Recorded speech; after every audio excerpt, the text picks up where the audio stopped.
आप नाम से ही यहाँ पर पता लगा सकते हैं कि it is actually group of 20। तो ये 20 क्या है?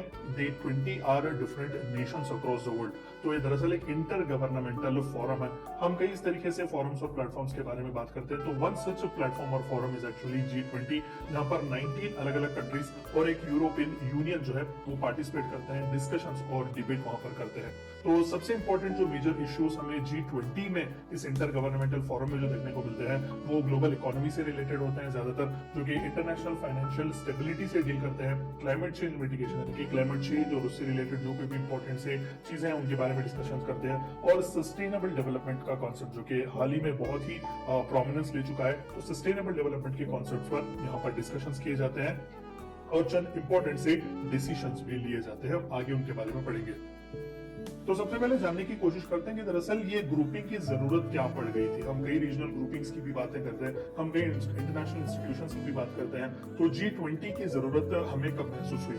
तो जैसे कि आप सभी को पता है कि वर्ल्ड वॉर 1 और 2 ने हमारी वर्ल्ड इकोनॉमी को, इंटरनेशनल फाइनेंशियल सिस्टम को बहुत बुरी तरीके से मार दी हुई थी, और यूरोपियन कंट्रीज जो कि आज हेवीली इंडस्ट्रियलाइज्ड देखे जाते हैं, at the time of world war 2 बहुत ही नीगर हो चुके थे, बहुत ही मजबूत थे, बहुत ही वीक थे। तो ऐसी जरूरत हमें महसूस हो रही थी कि हमें एक वर्ल्ड क्लास इंस्टीट्यूशन बनाने की जरूरत थी, हमें चंद ऐसे इनिशिएटिव्स लेने की जरूरत थी जो कि इंटरनेशनल लेवल पर हमारे फाइनेंशियल सिस्टम को सही तौर पर मेंटेन कर सके, कोऑर्डिनेशन हमारी इकोनॉमिक पॉलिसी से रिलेटेड सही हो सके। और उससे रिलेटेड सबसे मेजर डिसीजन हम ऑलरेडी देखते हैं, which is Brayton would conference जो चला हुआ था 1944 में, जिसके रिजल्ट के सबब हम इंटरनेशनल मॉनेटरी फंड और वर्ल्ड बैंक जैसे इंस्टीट्यूशंस का एस्टैब्लिशमेंट देखते हैं। तो ऑन द सेम लाइन महज वर्ल्ड बैंक और इंटरनेशनल मॉनेटरी फंड का एस्टैब्लिशमेंट होना काफी नहीं था, इस तरीके के और भी कई वर्ल्ड क्लास इंस्टीट्यूशंस और इनिशिएटिव्स हमारे लिए बहुत ही जरूरी थे। तो उसी सच नीड में से बाहर आया हुआ एक कॉन्सेप्ट था the grouping of 20, it is G20। तो G7 जो थे वो नेशंस ऑलरेडी जो one of the most developed जो नेशंस थे 1970s में उन्होंने उनकी बैठक हुई थी, और G7 वहां से हमें एस्टैब्लिश होता हुआ देखने को मिलता है। मैं आपको आगे भी इसके बारे में थोड़ा बहुत बताऊंगा। तो G7 के इनिशिएटिव से जो है सबसे पहली बार हमें G20 का कॉन्सेप्ट देखने को मिलता है, खासकर ग्लोबल फाइनेंशियल क्राइसिस जब हो रहे थे 1990s में, और एशियन इकोनॉमीज जो थे वहां पर थोड़ा बहुत अच्छा खासा डेवलपमेंट दिखा रहे थे। तो यहाँ पर G7 नेशंस को पता चल गया कि अगर हमें वर्ल्ड इकोनॉमिक ऑर्डर को सही तौर पर मेंटेन करना है, हमारे फाइनेंशियल सिस्टम्स को अगर हमें सही तौर पर मेंटेन करना है, तो हमें जस्ट डेवलप्ड नेशंस नहीं, हमें डेवलपिंग और अंडर डेवलप्ड नेशंस को भी साथ लेकर चलना है, क्योंकि उस टाइम फ्रेम में एशियन कंट्रीज जो खासकर इंडिया, ब्राजील, इस तरीके के जो इवन साउथ अमेरिकन नेशंस भी जो थे वो बहुत ही प्रोमिनेंस दिखा रहे थे, वो डेवलपमेंट में बहुत ही आगे जा रहे थे। तो इस तरीके के नए नए मार्केट्स को भी साथ लेकर चलना बहुत ही जरूरी था। उन्हें इंपॉर्टेंस पता चल गया कि इस तरीके के जो नेशन थे वो बहुत ही क्रूशियल हो सकते हैं। So this actually paved way for the formal establishment of G20 grouping.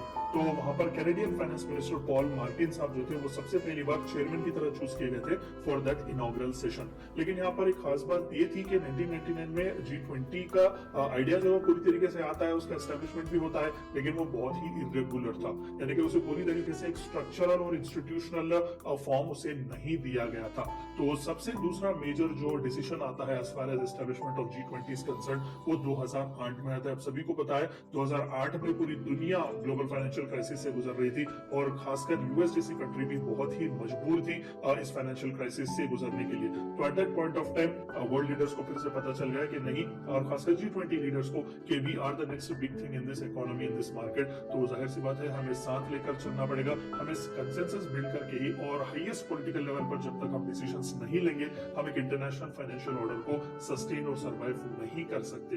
तो यही वो मेजर डिसीजन था 2008 में, जहां पर G20 लीडर्स ने एक यूनाइट डिसीजन लिया हुआ था, ठान लिया हुआ था कि वो हर साल एनुअली मीट करेंगे इन समिट्स पे।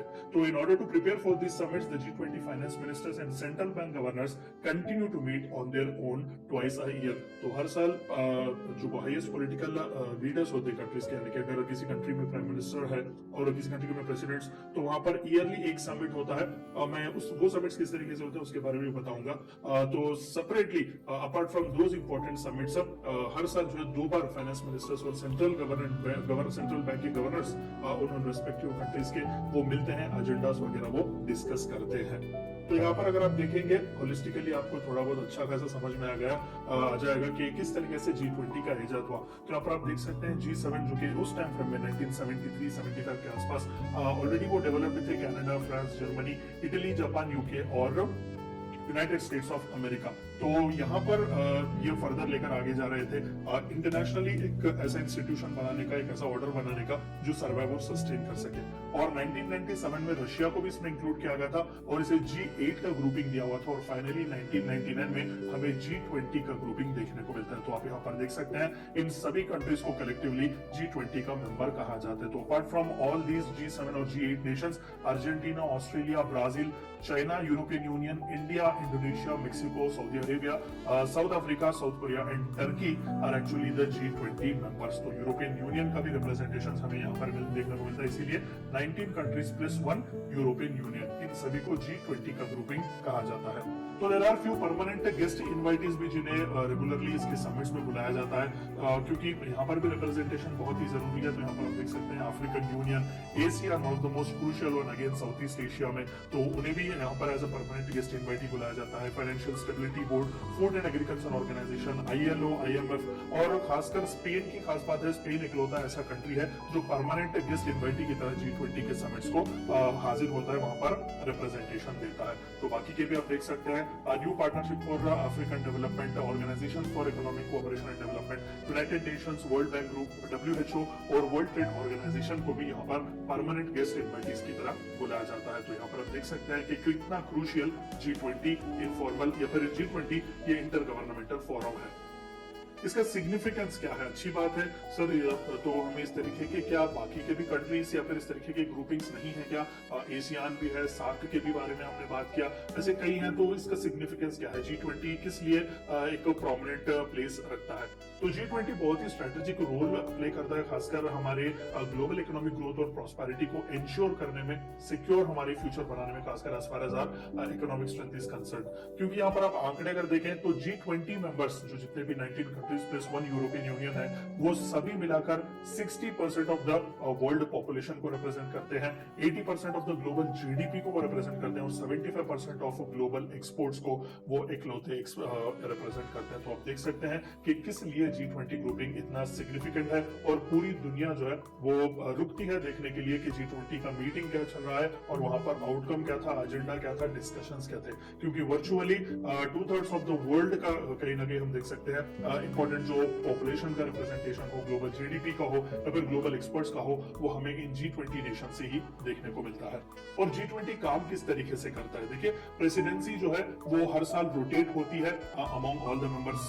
तो 19 जो कंट्रीज हैं और यूरोपियन यूनियन जो है उनके बीच ये प्रेसिडेंसी जो है वो इवॉल्व होती ही रहती है। और खासकर यहाँ पर आपको एक टर्म जानना बहुत इंपॉर्टेंट है, that is Troikaa. Troika, with the country that holds the presidency working together with its predecessor and successor are also known as a troika to ensure the continuity of the agenda. तो हर 3 साल के लिए जो है already members को choose किया जाता है, अलग अलग ग्रुपिंग्स होते हैं, मैं आपको उसके बारे में भी बताऊंगा। तो इस ट्रोइका को जो है वो मिलाकर 3 साल के प्रेसिडेंसीज दिए जाते हैं। अब मान लेते हैं कि करेंटली इटली, जिसने पिछले साल ही G20 समिट को होस्ट किया हुआ था 2021, अभी करेंटली 2022 इंडोनेशिया बाली में हो रहा है और 2023 इंडिया न्यू दिल्ली में जो है ये होस्ट होगा। तो इन 3 कंट्रीज को मिलाकर ट्रोइका कहा जाता है। तो एजेंडा जो G20 इटली में सेट करता है वो इंडोनेशिया और इंडिया में भी कंटिन्यू होता है। तो बाद इनके अगेन 3 ट्रोइकास को चूज किया जाता है जो कि फर्दर आगे नेक्स्ट 3 साल के लिए प्रेसिडेंसी होल्ड करेंगे और इंपॉर्टेंट से एजेंडास डिस्कस करेंगे। और G20 का कोई भी परमानेंट सेक्रेटेरिएट नहीं है। हम सार्क की बात करते हैं, एशियान की बात करते हैं, इन सभी के हेडक्वार्टर्स कहीं ना कहीं होते हैं, सेक्रेटेरिएट्स होती है। यहाँ पर परमानेंट सेक्रेटेरिएट नहीं होता, इसीलिए इसे बहुत ही यूनिक और डायनामिक माना जाता है कि जिस कंट्री में जो डिस्कशन होता है या फिर जिस कंट्री ने होस्ट किया हुआ होता है वहां पर नया सा सेक्रेटेरिएट बनाया जाता है, क्योंकि जहां पर वो एजेंडा जो डिस्कशंस किए गए हैं वो उसी कंट्री से ही इनिशिएट किए जाते हैं और वहीं से they make sure that they all are fulfilled. agenda and the work coordination is completely by the G20 leaders personal representatives known as sherpas. तो हर कंट्री अपने अपने रिप्रेजेंटेटिव्स को भेजती है चूज करके। तो इंडिया ने अपने शेरपा को जो है पीयूष गोयल साहब को चुनकर भेजा हुआ था, and together with finance ministers and central bank governors. तो ये तीनों पोजीशंस बहुत ही क्रूशियल है। रिमेंबर, एक तो शेरपा जो कि रिप्रेजेंट करते हैं उस कंट्री को, ठीक है, वहां पर पर्सनल रिप्रेजेंटेटिव्स उस G20 लीडर्स के मान लेते हैं कि इंडिया में तो प्राइम मिनिस्टर नरेंद्र मोदी जी है, तो उन्होंने अपना रिप्रेजेंट देने के लिए कहीं ना कहीं पीयूष गोयल साहब को भेजा हुआ है। And apart from that finance minister Nirmala Sitharaman ji और सेंट्रल बैंक गवर्नर, हमारे यहाँ तो आरबीआई है सेंट्रल बैंक, तो शक्तिकांता दास साहब। तो ये तीनों बहुत ही क्रूशियल होते हैं इस G20 के वर्क के लिए। तो इसी तरीके से 19 कंट्रीज और यूरोपियन यूनियन भी अपने इस तरीके के रिप्रेजेंटेशंस भेजता है। और प्रेसिडेंसी का सिलेक्शन कैसा होता है, अभी हमने देखा, अच्छी बात है, ट्रॉइका है, हर 3 साल एजेंडा चेंज होते हैं, कंटिन्यूटी के लिए भी अच्छी बात है, लेकिन सिलेक्ट किस तरीके से होता है। तो 19 कंट्रीज जो पूरे हैं ना, उन सभी को 5 अलग अलग ग्रुपिंग्स में डिवाइड किया गया है। ऑफ कोर्स यूरोपियन यूनियन जो है वो रिप्रेजेंटेशन ऑफ सेपरेट कंट्रीज है, तो उसे किसी ग्रुपिंग में नहीं रखा गया है। तो each having no more than 4 countries, the presidency rotates between each group. Every year the G20 selects a country from another group to be president. तो यहाँ पर आप देख सकते हैं 5 अलग अलग ग्रुपिंग्स अलग अलग रीजन्स को रिप्रेजेंट करते हुए आपको देखे जाएंगे। तो हर ग्रुप में से, अलग अलग ग्रुप में से एक एक कैंडिडेट को पिक किया जाता है, ताकि वो कुमुलेटिवली एक साल के बाद प्रेसिडेंसी चूज की जाए। तो आप देख सकते हैं इंडिया जो है वो ग्रुप 2 का हिस्सा है। तो इस तरीके से इन 5 अलग अलग ग्रुपिंग्स में से, कंट्रीज में से चुने जाते हैं, यानी कि वही कुछ चुनते हैं, ऐसा नहीं कि कोई सेपरेट प्रोसेस है, वही कंट्रीज ही चुनते हैं अपने बीच में से कि कौन जो है वो नेक्स्ट रिप्रेजेंटेशन देगा।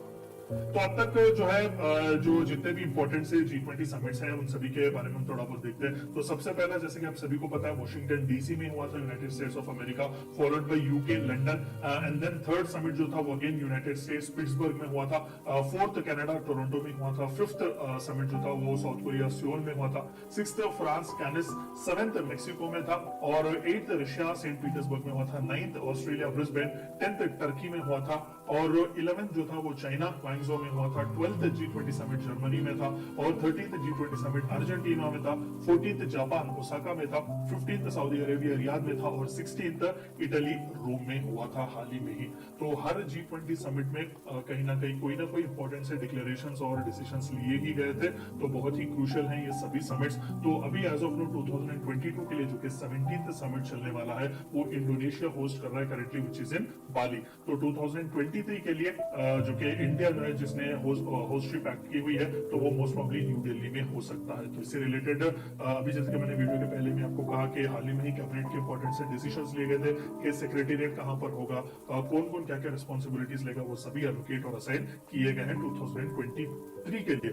और 2024 के लिए भी एक्सपेक्टेड है ब्राजील। अभी कुछ फुल फ्लेश कहा नहीं गया है, क्योंकि जैसे कि मैंने कहा कि ट्रॉइका यहाँ पर तीन कंट्रीज जो मिलकर काम करते हैं। तो 19th समिट जो है वो एक्सपेक्टेड 2024 ब्राजील कर सकता है, और 2025 के लिए साउथ अफ्रीका कर सकता है। And apart from the leader level, highest level जो के समिट्स ऑलरेडी चलते हैं, जहां पर कंट्रीज के प्रेसिडेंट्स या प्राइम मिनिस्टर जाते हैं, apart from that ministerial level meetings भी यहाँ पर होते हैं। तो 1999 में सबसे पहली बार finance ministers and central bank governors की मीटिंग स्टार्ट हुई थी। ऑफ कोर्स सबसे पहला स्पार्क यहीं से आता है, क्योंकि हाईएस्ट पॉलिटिकल लेवल मीटिंग जो शुरू हुए थे वो 2008 से हुए थे रेगुलरली। तो 1999 से ही फाइनेंस मिनिस्टर्स और सेंट्रल बैंक गवर्नर्स के मीटिंग स्टार्ट हुए थे, मिनिस्ट्रियल लेवल मीटिंग्स। 2010 में से और थोड़ा एक्सपेंड करके लेबर और एम्प्लॉयमेंट मिनिस्टर्स के भी मीटिंग्स रखे गए थे G20 कंट्रीज के। 2017 में फॉरेन मिनिस्टर्स लेवल मीटिंग भी रखे गए थे, और 2012 से ट्रेड मिनिस्टर्स या फिर कॉमर्स मिनिस्टर जो होते हैं उनसे रिलेटेड भी G20 मिनिस्ट्रियल लेवल मीटिंग्स रखे गए थे, और सिंस देन कंटिन्यूअसली वो चलते ही रहे हैं, और चंद इंपॉर्टेंट से डिस्कशंस वहां पर भी होते रहे हैं।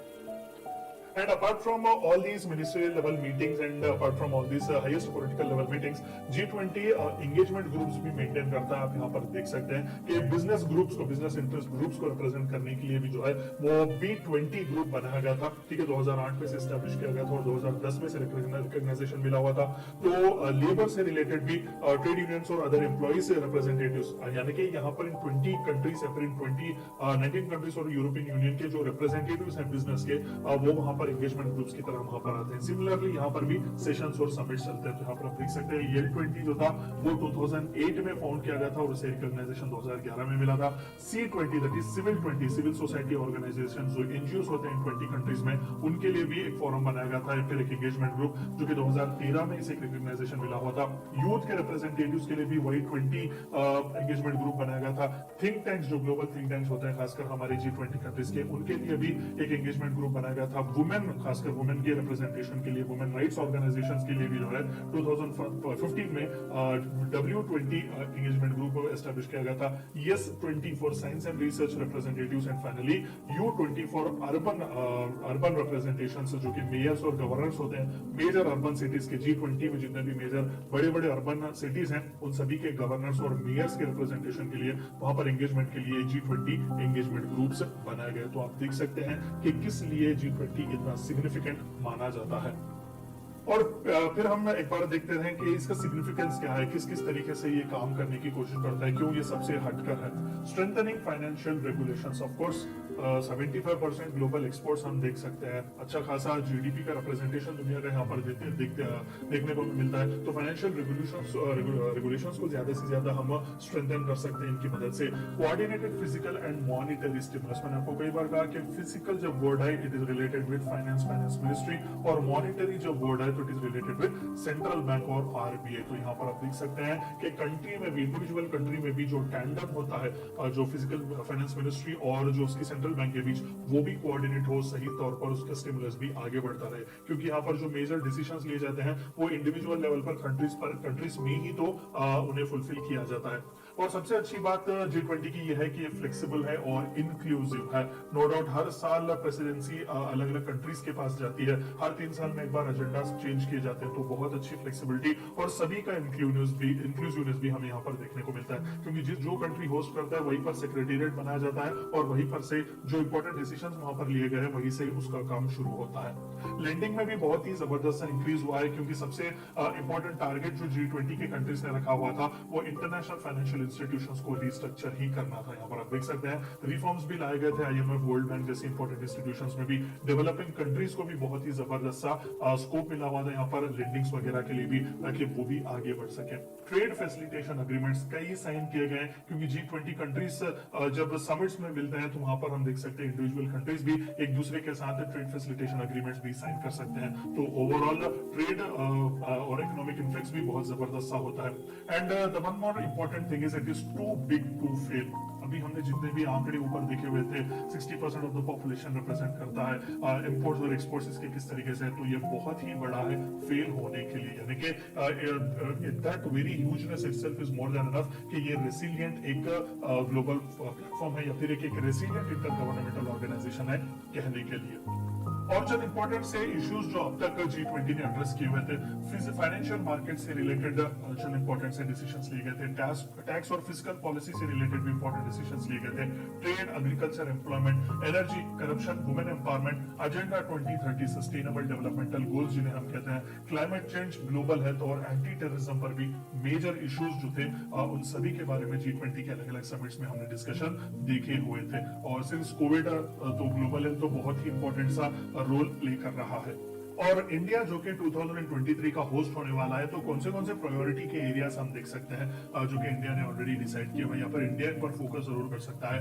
टैक्स एवेशन से रिलेटेड इश्यूज हम हाईलाइट यहाँ पर कर सकते हैं। एक कंट्री से दूसरे कंट्रीज में टैक्स एवेशन बहुत ही हमें ज्यादा देखने को मिलता है। फाइट अगेंस्ट करप्शन के खिलाफ भी हम आवाज उठा सकते हैं। और तीसरा सबसे इंपॉर्टेंट जो कि हर जगह पर since prime minister Modi ji has come, इन्होंने बहुत ही कोशिश की हुई है ग्लोबल प्लेटफॉर्म पर इस इशू को लाने की, that is terror funding and state sponsored terrorism. क्योंकि इंडिया खुद प्रॉब्लम फेस कर चुका है इससे, तो ये भी हमारे लिए एक अच्छा कॉन्सेप्ट हो सकता है यहाँ पर हाईलाइट करने के लिए। Cutting the cost of remittances, of course one of the most major migrants जो हमें देखने को मिलते हैं। ऑफ कोर्स ये कहावत भी है कि पूरी दुनिया में आपको हर कोने में कहीं ना कहीं एक चाइनीज और एक इंडियन देखने को मिलेंगे। तो जाहिर सी बात है कि ग्लोबल रेमिटेंस से रिलेटेड भी हम थोड़ा बहुत कॉस्ट कट करवा सकते हैं। और फार्मास्यूटिकल इंडस्ट्री भी हमारी टैप करने का यहाँ पर बहुत ही सुनहरा मौका है हमें। की ड्रग्स पर हम मार्केट एक्सेस के लिए भी बात कर सकते हैं। Reforms in international institutions, of course ये तो एक्टिवली ऑलरेडी चल रहा है, लेकिन फिर भी हम ब्रिक्स का भी हिस्सा है, तो वहां पर न्यू डेवलपमेंट बैंक हम देख सकते हैं। तो इस तरीके से नए नए बैंकिंग फाइनेंशियल इंस्टीट्यूशंस और ऑलरेडी जो इंटरनेशनल इंस्टीट्यूशंस चल रहे हैं उन पर भी हम रिफॉर्म्स लाने की बात कर सकते हैं। और सबसे इंपॉर्टेंट सी चीज, real action on climate change. तो जितने भी कॉन्फ्रेंस ऑफ पार्टीज चलते हैं यूएनएफसीसीसी के, वहां पर बड़ी बड़ी प्रोमिसेस जरूर किए जाते हैं, लेकिन रियल एक्शन वहां पर नहीं होता। तो इंडिया ने भी ऑफ कोर्स हाल ही में जो कॉन्फ्रेंस ऑफ पार्टीज 26 ग्लासगो में हुआ था, वहां पर प्राइम मिनिस्टर मोदी जी ने 5 प्लेजेस दिए हुए थे। तो हम इस तरीके के इश्यूज भी वहां पर हाईलाइट कर सकते हैं कि we don't need the talk, we need the work. Challenges क्या क्या है ओवरऑल G20 ग्रुपिंग में, अगर हम बात कर सके। नो एनफोर्समेंट मैकेनिज्म, बिल्कुल यहाँ पर हम डिस्कशंस तो जरूर चलाते हैं, लेकिन उसे एनफोर्स किस तरीके से करेंगे, ये मैकेनिज्म हमने अब तक नहीं बनाया G20 में। Not legally binding. आज के जमाने में जितने भी important groupings, important inter governmental forums, platforms हम देखते हैं, सबसे बड़ा प्रॉब्लम जो वो फेस करते हैं is actually the voluntary nature of their agreements. वहां पर अग्रीमेंट्स तो साइन किए जाते हैं, बड़े बड़े बातें तो वहां पर की जाती है, लेकिन वो लीगली बाइंडिंग नहीं होती, यानी कि वो रिकमेंडेटरी नेचर पर होती है। तो ये नहीं होना चाहिए मोस्टली। ग्लोबल हेल्थ को सिक्योर करना, ऑफ कोर्स पोस्ट कोविड तो सबसे बड़ा हर्डल, अगर नॉट जस्ट G20, दुनिया के आगे अगर कुछ था तो वो ग्लोबल हेल्थ को सिक्योर करना था। रिफ्यूलिंग और fuelling economic recovery, end of course post Covid जो कि कंटिन्यूस लॉकडाउन वगैरह पड़ रहे थे, तो इकोनॉमिक रिकवरी, जैसा कि रिसिलिएंट इकोनॉमी की हम बात करते हैं कि जितनी मांग उसे बढ़ेगी उतना ही ज्यादा, उतना ही जल्दी वो बाउंस बैक करेगा। तो इस तरीके की इकोनॉमिक रिकवरी के बारे में क्या सोचेगा G20। डिजिटल रेवोल्यूशन की हम बात करते हैं, ऑफ कोर्स थोड़ा वेस्टर्न कंट्रीज में अच्छी बात है कि वहां पर इंटरनेट कनेक्शन हो या फिर डिजिटल लिटरेसी ज्यादा हो, लेकिन जब हम ईस्टर्न हेमिस्फीयर की ज्यादातर जब हम बात करते हैं, क्योंकि इस ग्रुपिंग में हम इंडिया, सऊदी अरेबिया, इस तरीके के कंट्रीज भी देखते हैं, तो वहां पर डिजिटल रेवोल्यूशन हम कैसे लाएंगे। क्लाइमेट चेंज रिस्क सबसे बड़ा एज ऑफ नाउ। अभी हाल ही में भी इंटर गवर्नमेंटल पैनल और क्लाइमेट चेंज के रिपोर्ट्स भी आए हुए थे, तो उसे किस तरीके से डील करेगा, ये one of the most important challenges है। इसके आगे प्लास्टिक से रिलेटेड भी हम मुहिम चला रहे हैं, तो let us wait and watch. और global framework for tax reform specifically, जो कि अभी हमने देखा कि टैक्स एवेजन जैसे प्रॉब्लम्स भी हम फेस कर रहे हैं, तो ग्लोबल फ्रेमवर्क की बहुत ही जरूरत है टैक्स रिफॉर्म्स के लिए, जो यूनानिमसली ये सभी G20 कंट्रीज एक्सेप्ट करेंगे और ये लीगली बाइंडिंग होनी चाहिए। तो वे अहेड क्या हो सकता है इसका। टिल नाउ अगर सच बताएं तो G20 when compared with other regional groupings या फिर अदर इंटर गवर्नमेंटल फोरम्स बहुत ही सही ट्रैक पर जा रहा है। कंसिस्टेंसी वो मेंटेन कर रहे हैं, क्योंकि बाकी अभी साथ के बारे में भी हमने एक वीडियो बनाया हुआ, अगर आपने नहीं देखा तो आप एक बार जाकर जरूर देखें। तो वहां पर भी हमने देखा कंसिस्टेंसी ही नहीं थी वहां पर। तो इस तरीके का काम G20 में हमें नहीं देखने को मिल रहा है। कंसिस्टेंसी वो लोग मेंटेन कर रहे हैं और इंपॉर्टेंट से डिसीजंस ले रहे हैं, और इंपॉर्टेंट डिसीजंस ले भी रहे हैं, even though they might not be legally binding, लेकिन ज्यादा से ज्यादा वो फॉलो करने की कोशिश भी कर रहे हैं। दूसरा सबसे मोर इंपॉर्टेंट वे अहेड जो होगा, study of changing demand for skills. Of course skills have been one of the most important aspect for discussion and debate. India जैसा एक कंट्री जो कि second top most populated country है, लेकिन वहां पर स्किल के लेवल्स बहुत ही कम है। लगभग 40 से 45% के आसपास ही है जिनके पास एडिक्वेट स्किल है एम्प्लॉयमेंट के लिए। तो G20 नेशंस किस तरीके से इस पर काम करेगा, mostly this can be the next way ahead. और टेक्नोलॉजिकल इनोवेशंस पर थोड़ा बहुत फोकस करेंगे तो बहुत ही अच्छा हो सकता है। इंडस्ट्री में इनोवेशन के लिए खासकर जो है पॉलिसीज वो बना सकते हैं, और इंटेलेक्चुअल प्रॉपर्टी राइट से रिलेटेड भी चंद इंपॉर्टेंट से डिस्कशंस करेंगे तो बहुत ही अच्छा होगा। और रीडिफाइन करने की हमें जरूरत है कि अरीना क्या क्या होंगे कोऑपरेशन के। ऑफ कोर्स हमने देखा कि अंडर द अर्थ जो कुछ भी मिल रहा है वो सभी के बारे में डिस्कस कर रहे हैं। हाँ, माना कि G20 एक फाइनेंस रिलेटेड, एक टैक्सेशन रिलेटेड, इस तरीके से इकोनॉमी से रिलेटेड है, लेकिन यहाँ पर क्लाइमेट चेंज की भी हम बात कर रहे हैं, यहाँ पर हम ग्लोबल हेल्थ की भी वगैरह की भी बात कर रहे हैं। तो रीडिफाइन करने की जरूरत है कि अरीनास क्या क्या होंगे कोऑपरेशन के और किस तरीके से होंगे। और सबसे आखिर में जो सबसे कंसोलिडेटेड एक वे अहेड जो G20 के लिए जो देखने को मिलता है, that is less talk and more action. Regularly वो मिल जरूर रहे हैं, एजेंडा सेट कर रहे हैं, रेगुलरली फाइनेंस मिनिस्टर्स वगैरह की भी मीटिंग हो रही है, लेकिन एक्शन कितना हुआ है उस पर, लीगली बाइंडिंग एग्रीमेंट्स क्यों नहीं हो रहे हैं। तो ये थी चंद बातें आपको जाननी थी ग्रुप ऑफ 20 या फिर G20 इंटर गवर्नमेंटल ग्रुपिंग के बारे में।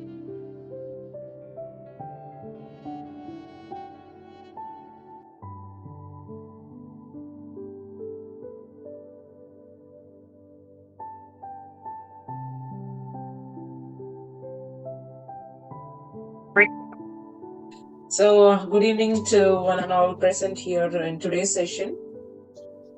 Welcome you all for G20 International Youth Cabinet, which is happening since February 4th. And every week we are ongoing with a lot of speakers, and we are glad to invite everyone, those who are present here today. And especially I invite Dr. Sendil Kumar Subramanian for today's session. And our ever Dr. Srividhya madam, we welcome you. And we are heading over today's session with a beautiful topic which goes with managing international financial crisis and economic challenges, climate change policies on capital flows and risk perception of investors, digital financial inclusion, and advocacy to monitor financial growth globally, policy analysis and recommendations for sustainable economic stability. So these are the topic we are going to have a discussion about it, and we have the speakers here today. So let's go ahead and let's see how our youth members are going to share their point of view about all these things.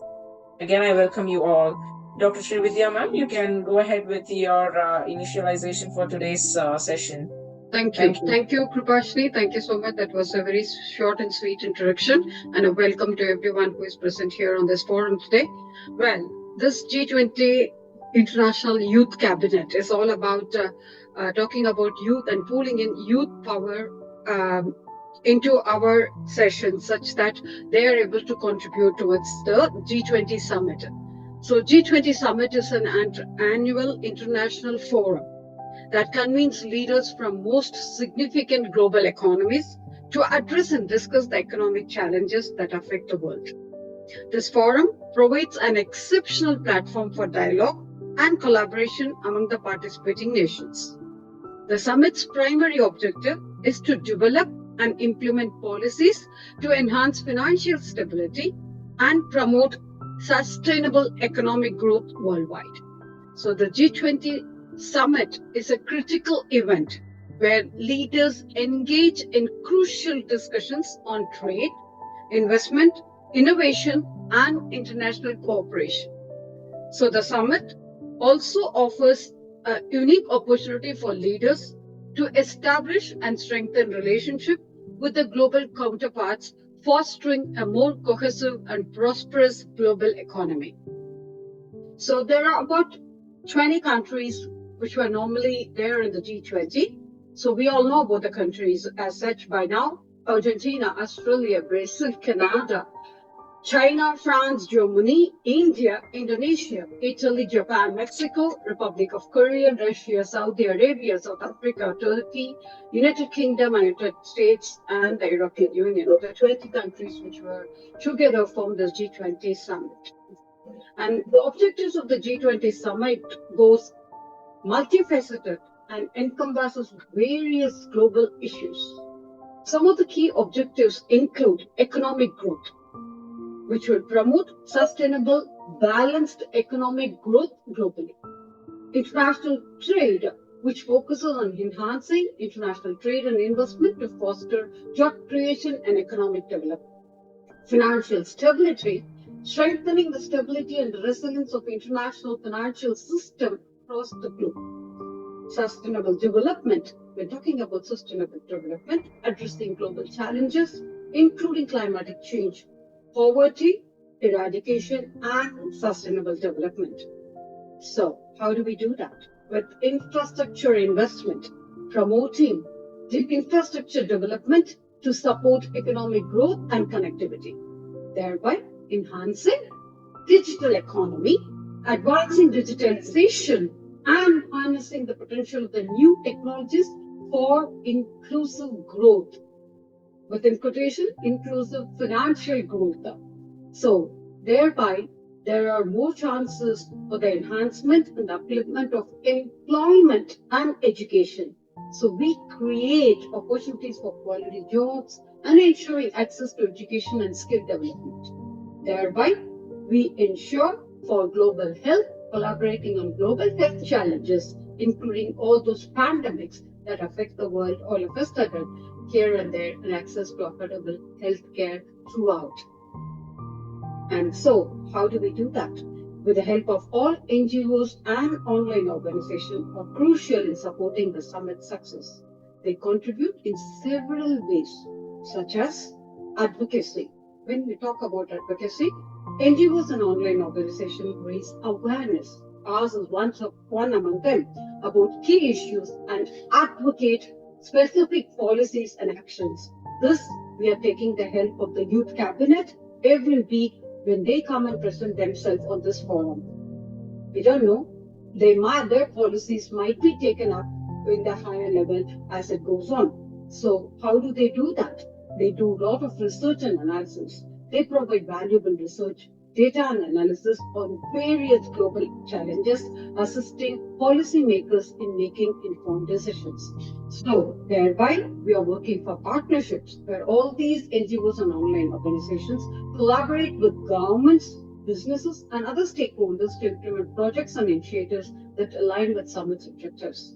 So, in that, what we are actually trying to achieve is that grassroots engagement.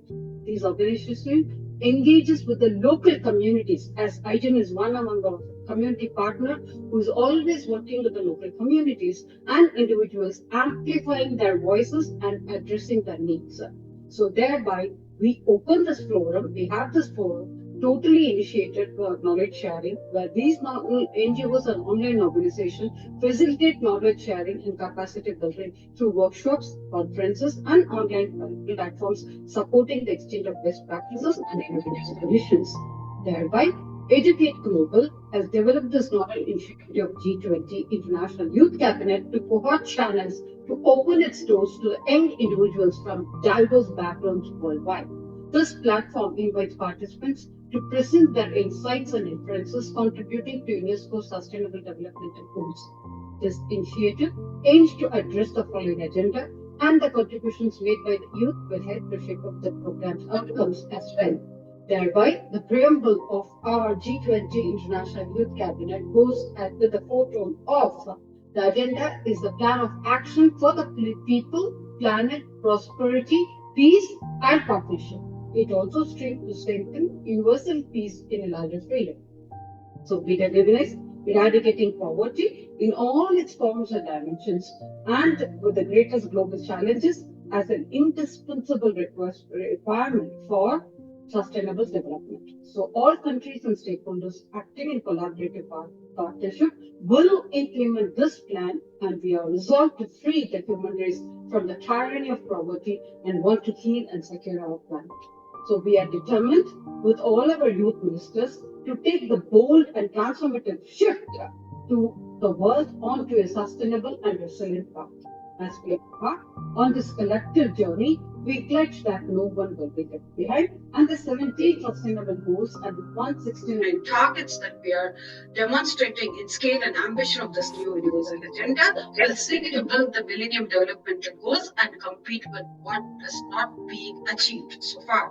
So we seek to realize the human rights and achieve gender equality, empowerment of youth, women, and the girls that's integrated in the indivisible balance of the three dimensions of the sustainable development of economic, social, and environmental. Thereby, we talk about people, planet, prosperity, peace, and partnership. That was the vision of G20 Youth Cabinet with the mission of the 9 P's that we talk about. People, P1, P2 is planet, P3 is prosperity, P4 is peace, P5 is partnership, P6 is policies, P7 is production, P8 is principle, and P9 is practices for the SDG P9 sustainable paradigms that we are mission to achieve, such that we welcome our youth ministers to talk on this every week, such that we have collaborated with our community partners. We would like to open the floor for today's topic, that is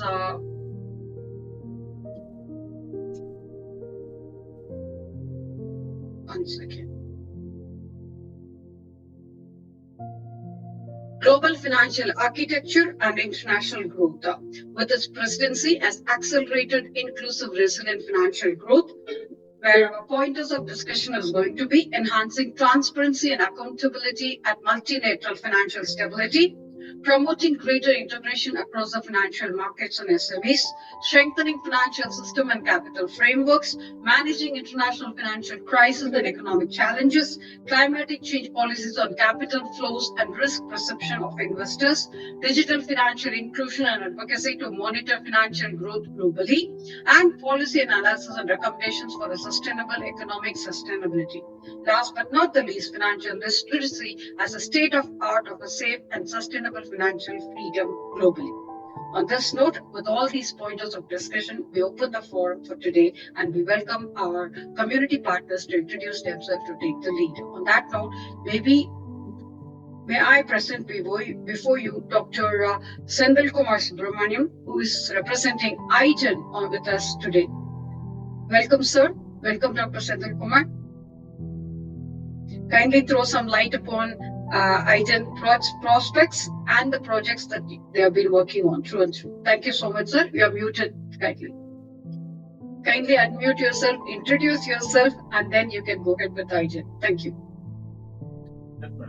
Thank you. Last minute, I'm really very happy to participate in this wonderful session that is the G20 and the financial structure. That is a very important topic right now for implementing the sustainability, and in youngster itself, they have to start that how to save and how to develop our nation, how to implement the sustainability. These are the important things. So we have to create these things in youngsters level, in school level. It is going to be reached in a higher level during the younger age, elder age. Definitely they will do good things to the society. So in this aspect only, IGEN has done a lot of good things to the society.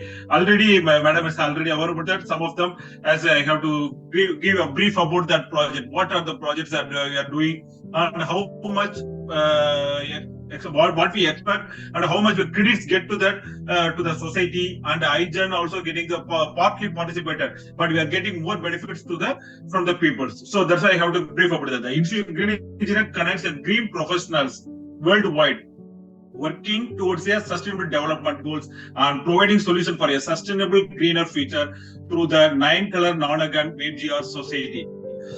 From the non-agan WebGR society, we have creating a different headings. That is a IGEN SDG project. The different IGEN SDG projects are going on. That is a energy 99 challenge. What is energy 99 challenge? That is a save 1 unit per day. So save 1 unit per day means it will goes to higher and higher. Each home save 1 unit per day means our demand is also going to be 2,20,000 to it come to 2,15,000. So it is definitely it is much benefit to the society and save our mother earth. So that is why we have another way it get benefit to the home itself also. Every day 1 unit save means 4 rupees save. So for the month 30 units, bi-monthly 60 units, 60 for 240 rupees. So it is another way of getting benefit for the financier. So in the same way, we have to creating the save the mother earth and financially benefit to the society and financial to benefit to the youngsters also. In IGEN talk for SDG, in students level and industry level and academic level also we are doing a lot of things. And IGEN water bank, how to save water. That is a more important topic and right now everywhere another important topic and right now. So we want to save water because our temperature is also right now more than 1.5 degree temperature is increased right now. Lot of proposals are coming from that UN and others also raise that issue, and globally we are thinking about how to reduce the temperature by implementing the more plant on the trees, by introducing and reduce our AC air conditioner and introduce the more plant reduce the consumption of the power. That is a more topic, and introduce a more RE power. That is an important topic. Reduce the conventional power and increase the non-conventional power. That is a more topic. Because already our Indian government has introduced by 2030, we want to implement 500 gigawatts power. So 500 gigawatts power means our present demand requirement of the India is a 220 gigawatts. Out of 220 gigawatts, 500 gigawatts of installed capacity, definitely we have to manage it without any conventional power. Right now, conventional installed capacity is 225 gigawatts. So we have to reduce that.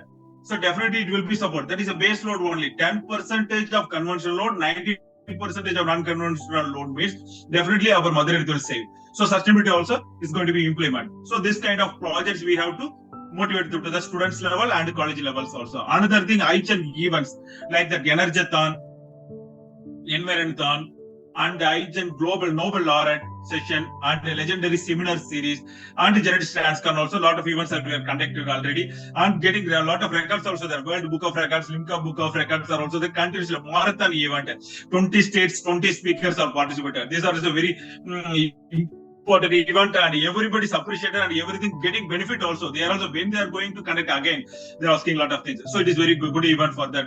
And then IGEN SDG Plus event. That is a channel is provided to events like the subscriber connect with the save energy project and the battery storage system. This kind of project we are doing like that. IGEN SDG 7 plus YT. And then IGEN NSERV Club awareness to the pan India. So that's why right now 40 colleges are implementing this IGEN NSERV Club. And the future we plan to right now Tamil Nadu only 735 to 40 colleges clubs there.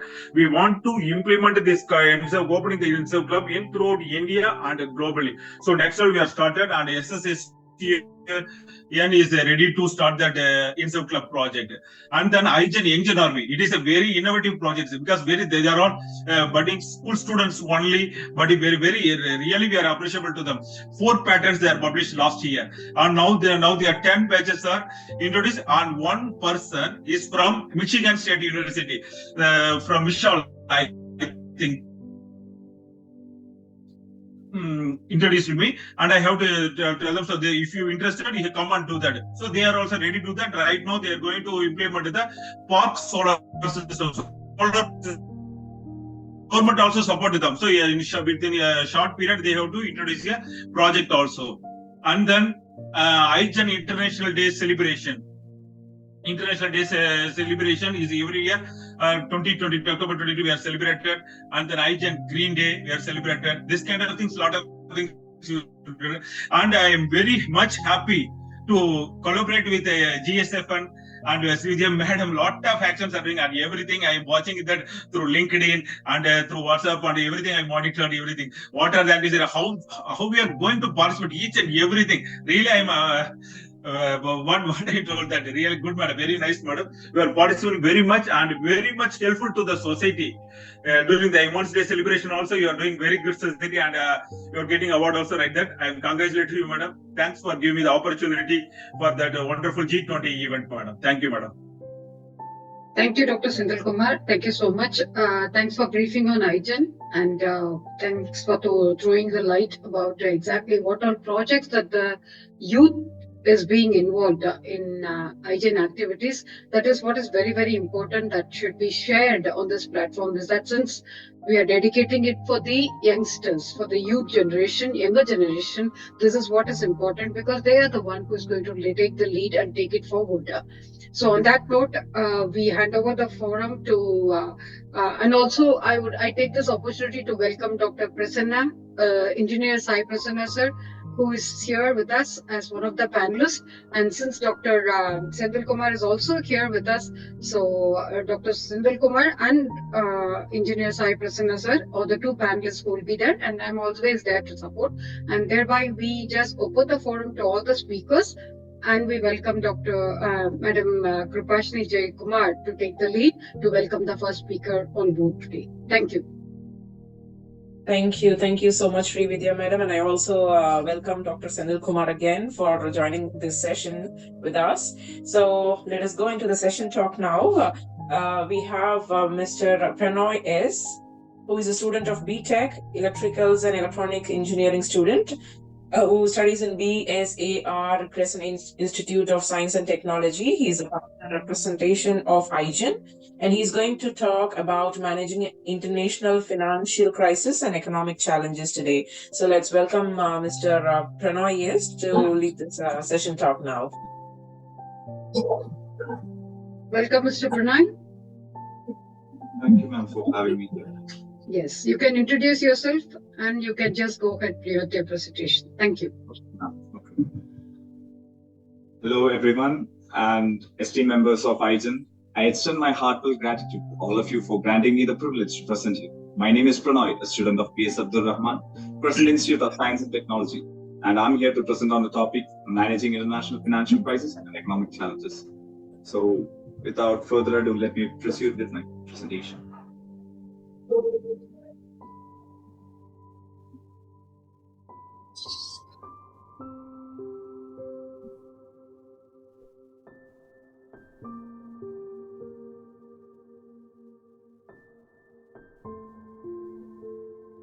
Yes, we are able to see your screen. Please go ahead. Okay.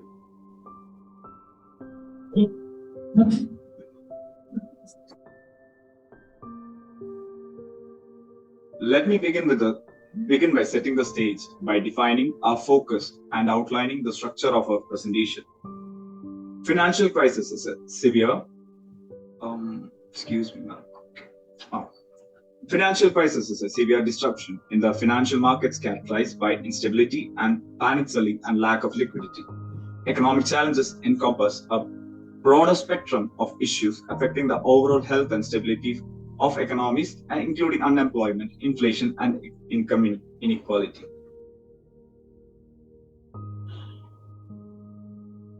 Now, understanding international financial crisis. It is a sudden and severe disruption in financial market leading to a sharp decline in asset prices, credit crunch, and systemic risks. What are the causes of this? Speculative bubbles, excessive leverage, banking crisis, currency crisis, and contagion effect.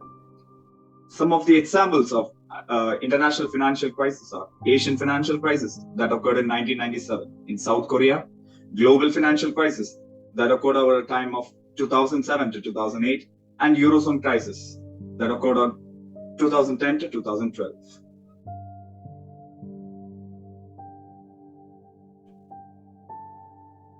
Impact of financial crisis on economies. The repercussions of financial crisis are far-reaching, extending beyond economic indicators to encompass social and political dimensions. It is imperative to grasp the full extent of their impact to formulate effective responses. What the indicators of the economies are decline in GDP, rise in unemployment, income inequality, exacerbation. And it also disrupts the financial market, like volatility, liquidity shortage, credit freezes. We also have to deal with all the social and political consequences, such as social unrest, political instability, erosion of public trust in institutions. Now, policy responses to financial crisis in times of crisis. There are many policies, such as monetary policy measures, like interest rate cuts, liquidity injections, unconventional policies like quantitative easing. There are also fiscal policy interventions like stimulus packages to boost demand, fiscal austerity to reduce deficits, and also regulatory reforms like strengthening financial regulations, enhancing transparency and oversight.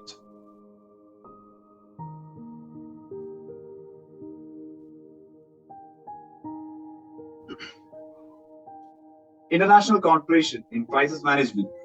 No nation exists in isolation, neither do financial crises. International cooperation is essential in addressing the interconnected nature of modern economies and averting global contagion. The role of international organizations like IMF providing financial assistance and policy advice, and also World Bank supporting development projects. Coordination among central banks like currency swap agreements, joint efforts to stabilize exchange rates, and also importance of global cooperation for addressing cross-border spillovers and enhancing financial stability.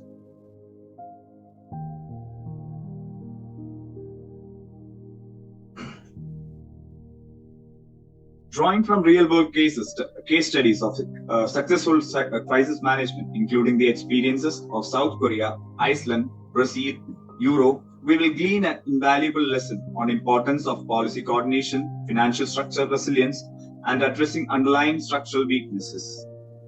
So, the background of European sovereign debt crisis was triggered by excessive government debt and fiscal imbalances in several Eurozone countries.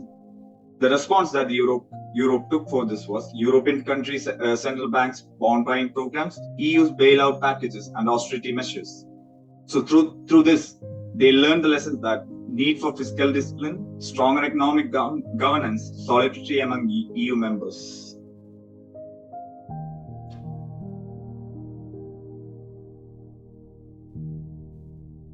Managing economic challenges in developing countries.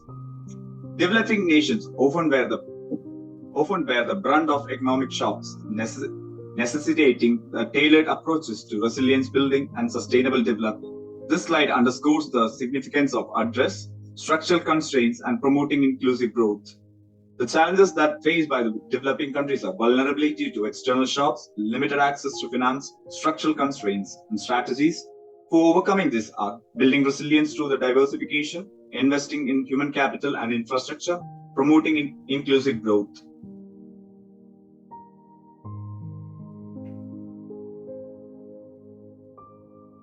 Role of emerging markets in global financial stability. The rise of emerging economies present both opportunities and challenges in the quest for global financial stability. By fostering sound economic policies and embracing structural reforms, emerging markets can contribute to sustainable growth and resilience.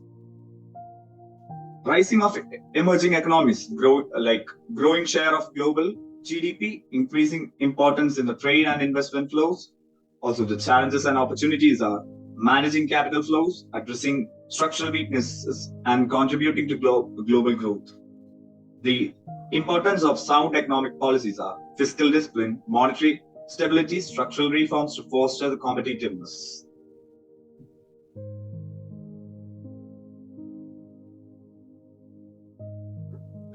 Risk management strategies for multinational corporations amidst currency risk is to scenario planning. Proactive measures are essential in navigating turbulent waters, like hedging against currency risk, like forward contracts, options, currency swaps, and diversification, like spreading investments across different markets and asset classes.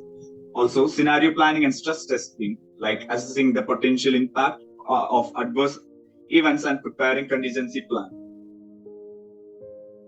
In conclusion, as we embark on this journey of exploration and discovery, let us remain steadfast in our commitment to proactive management, international cooperation, and the pursuit of sustainable solutions. Together, let us rise to challenge and forge a path towards a more stable and prosperous world for generations to come. Thank you. Thank you, Pranay. Thank you. That was a very brilliant start, actually. And I really don't know how to thank you for giving such a wonderful start. And it's not very easy to talk about finance. Yes, ma'am. Hope everybody will accept with me.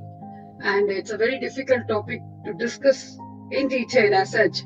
And you have encompassed it so beautifully, such that how G20 attaches the great importance to the role of the financial sector in ensuring economic sustainable development and sustainability of the financial markets which are being involved in it. So really, I'm so proud of you, Pranay. May I know your age, please, Pranay?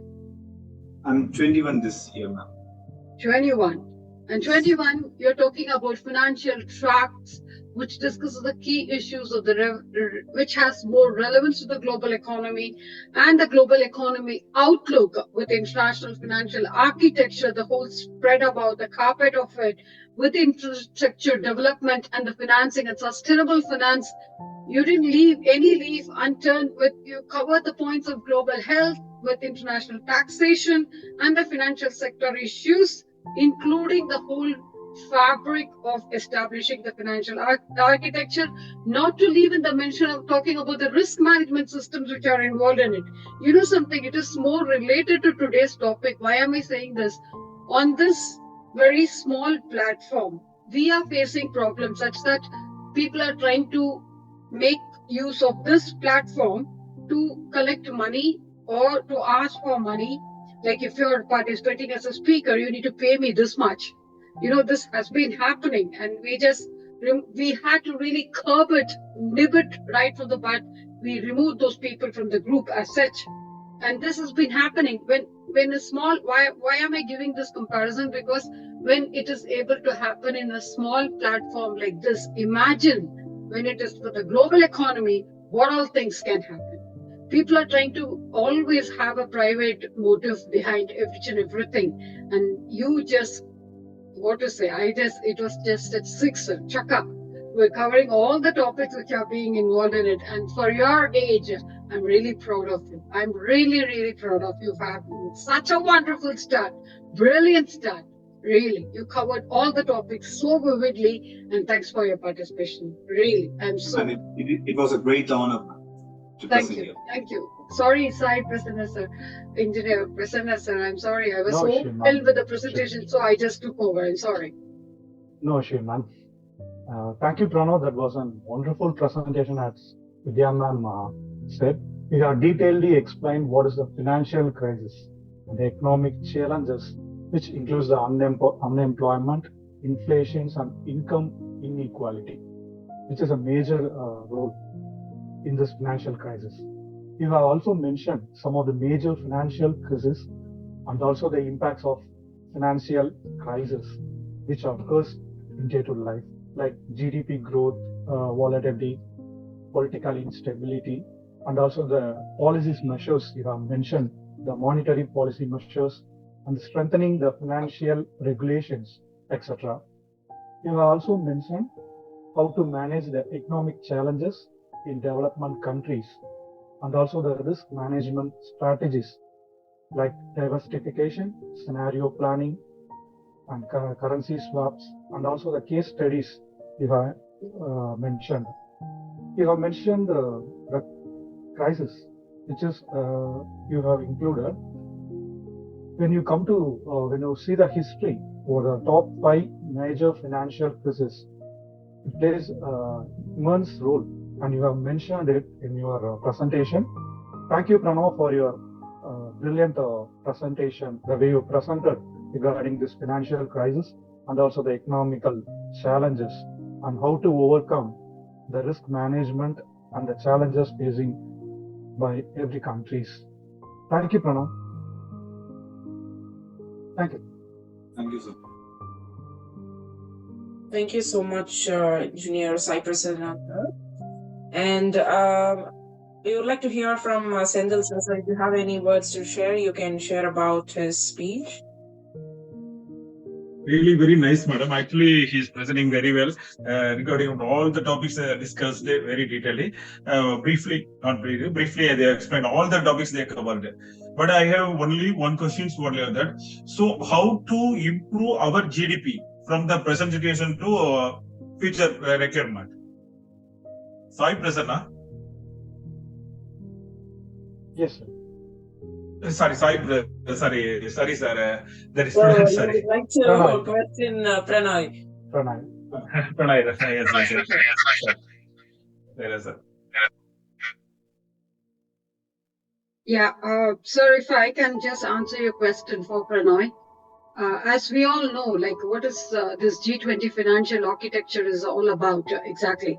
And when we talk about G20 presidency tax policy and the tax administration efforts, which helps to move the dial in the fight against the extreme poverty and the hunger while addressing rising inequality. This is what is the thing. How to develop our GDPs. The main thing is addressing and rising against inequality and closing, very importantly, closing all the funding gaps. Yes, that is what is important. That's why I gave him the example. Even for a small forum like this, when people are involved in it, people are trying to have a personal gain out of it. As we all know, there is always a room for a man's need, but there is no room for a person's greed, because they try to make use of this opportunity and try to encash it in their own way, as such developing. And like if you want to take part in this program, I'm conducting one more program parallelly like this, you can take part in my program, and all these things should be totally curbed and nipped in the bud as such. And of course, and on the other hand, we are talking about collaboration, partnership, but in the government level, but not in a private level. When these things are being handled in a very systematic way and a very transparent way, definitely it will help to contribute with a stronger tax cooperation, and also it can have a significant additional revenues and other important benefits that the government is working. Very importantly, we are here for the government, and these youth that we are encouraging them to come and present themselves. We are trying to present them at the government level. Such these policies, these suggestions which they are trying to present on this platform will be taken up to the government level. It should not be, it should not hinder anywhere. It should not have a stagnation at any point of time, at any slab, at any, it should not stop anywhere. And it should just go on. As we all know, I can give more and more examples, taking examples.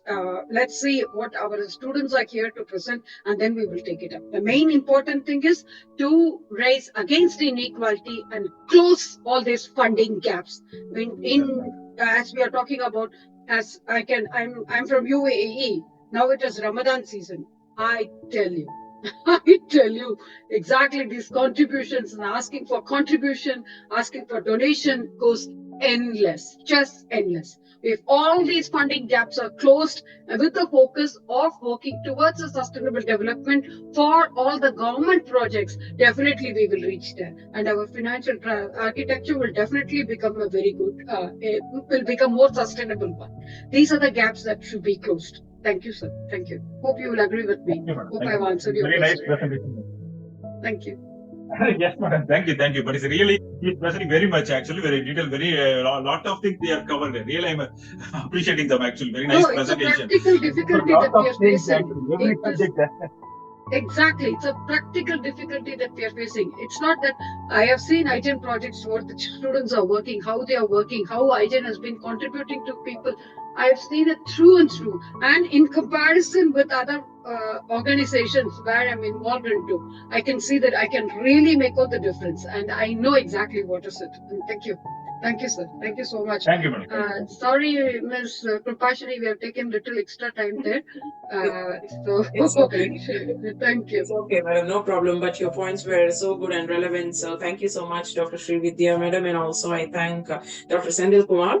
So I really appreciate Pranoy S for your wonderful speech. And next, let me invite Dr. Vishnu Pada Bose, who is a PhD scholar, who's going to talk about climate change policies on capital flows and risk perception of investors.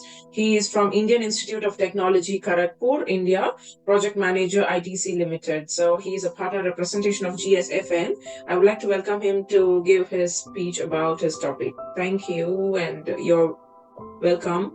Dr. Vishnu Pada Bose, a warm welcome to you. And it's always a pleasure having you amidst us.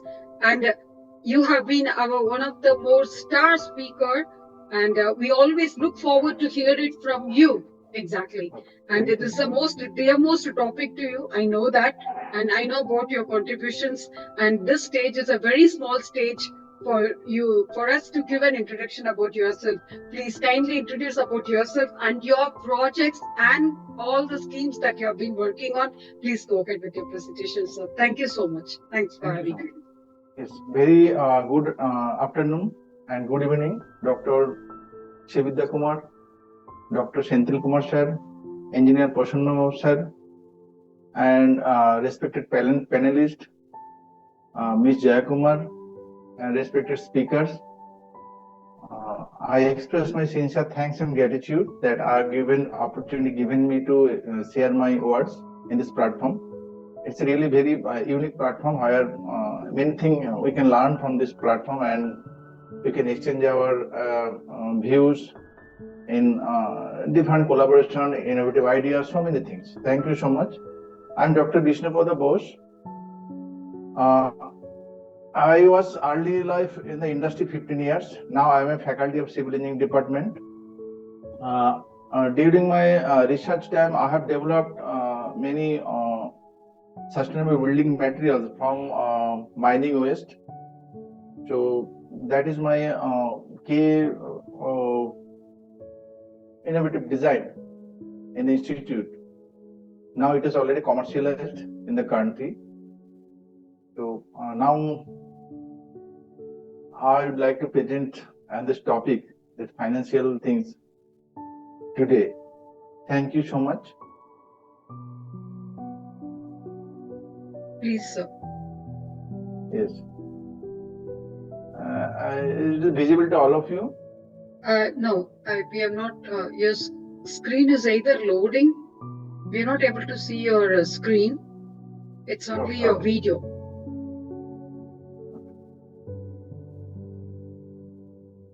Yes, it's loading. Yes, sir. Now we are able to see it. Maybe you need to go on to the slideshow mode.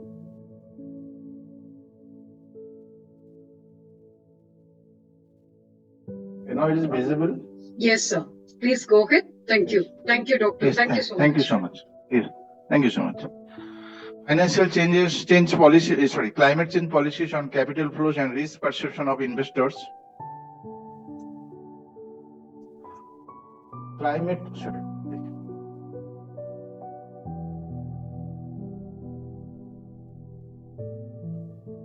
change policy encompasses policies formulated specifically to tackle climate change and can be local, national, international in scope. Climate change policy mainly includes providing clear policies for predictable, measured transitions to a long-term price on greenhouse gas emissions. Number two, applying climate change-related revenues to manage a transitions to a low-carbon futures, facilitating trade competitiveness across sectors, seeking broad-based applications. They can be categorized into two types: climate change mitigation, policies that aim to reduce the extent of climate change; climate change adaptation, policies that aims to reduce risk and take advantage of new opportunities. Some principles of climate change policy design actually includes providing clear policies for predictable transition to a long-term price on greenhouse gases emissions, applying climate change-related revenues to manage a transition to low-carbon futures, facilitating trade competitiveness across sectors, seeking broad-based applications. Now, this is the many examples there. 3 examples I have drawn over here. Example of climate change policies includes carbon pricing, Kyoto protocols, renewable energy. For example, carbon pricing. Carbon pricing mechanisms such as carbon taxes or cap and trade systems create financial incentives for businesses to reduce carbon emissions and invest in low carbon technologies. Kyoto protocols. The Kyoto protocols commits industrialized countries and economics in transition to limit and reduce greenhouse gases emissions. On renewable energy. Renewable energy sources such as sun, wind, water, waste, and heat from earth are replaced by nature and emit little to no greenhouse gases or pollutant into the air. This is a number of laws exist across the globe. It is data from the research papers. Say for energy, more than 1200 laws is there. Transportation, more than 800 laws there for law and policies. Likewise, many policies has developed at different countries, international and national levels. This is the existing policies. Now, economics and financial risk. Actually, climate risk drivers, economic consequences, financial fallout. Climate risk drivers, mainly physical risks and transition risks.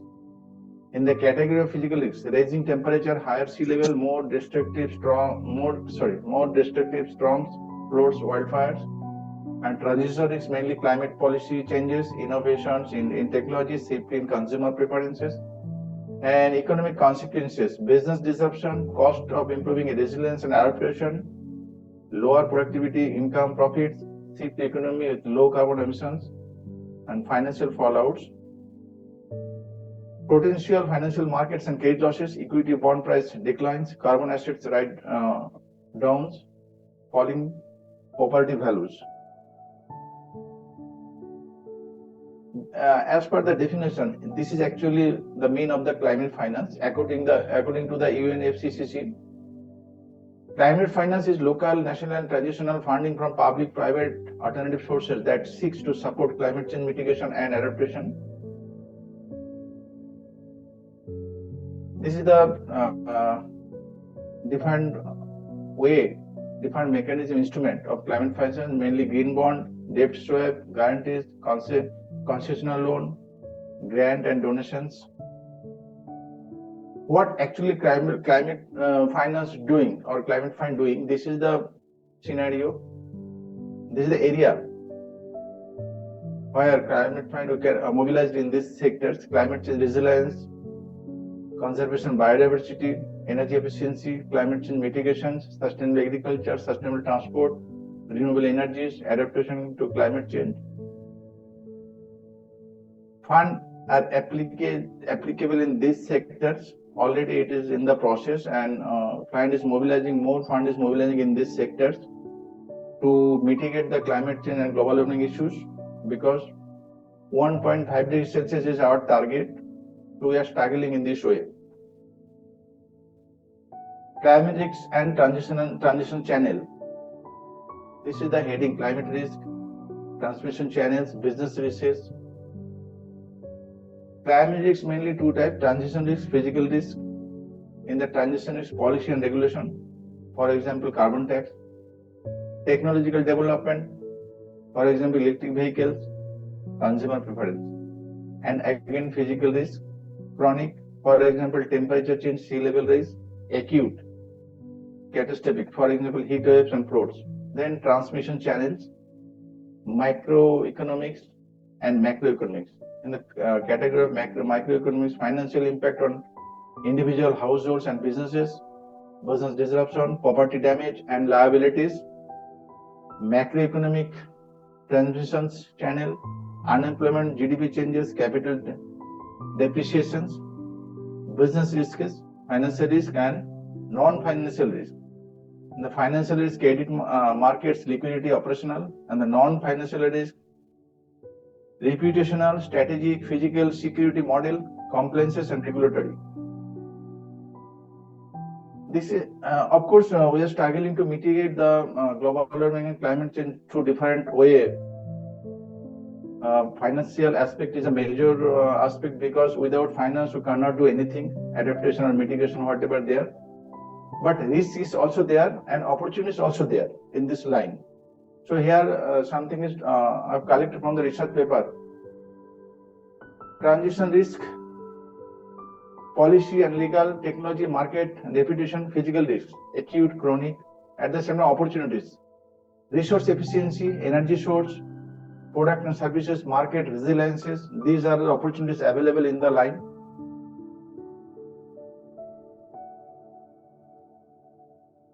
Risk of climate change, as I discussed, the physical risk and transition risk. This is the graphical representations. Climate change poses two types of risk, physical and transitions. But effect of climate change on bank.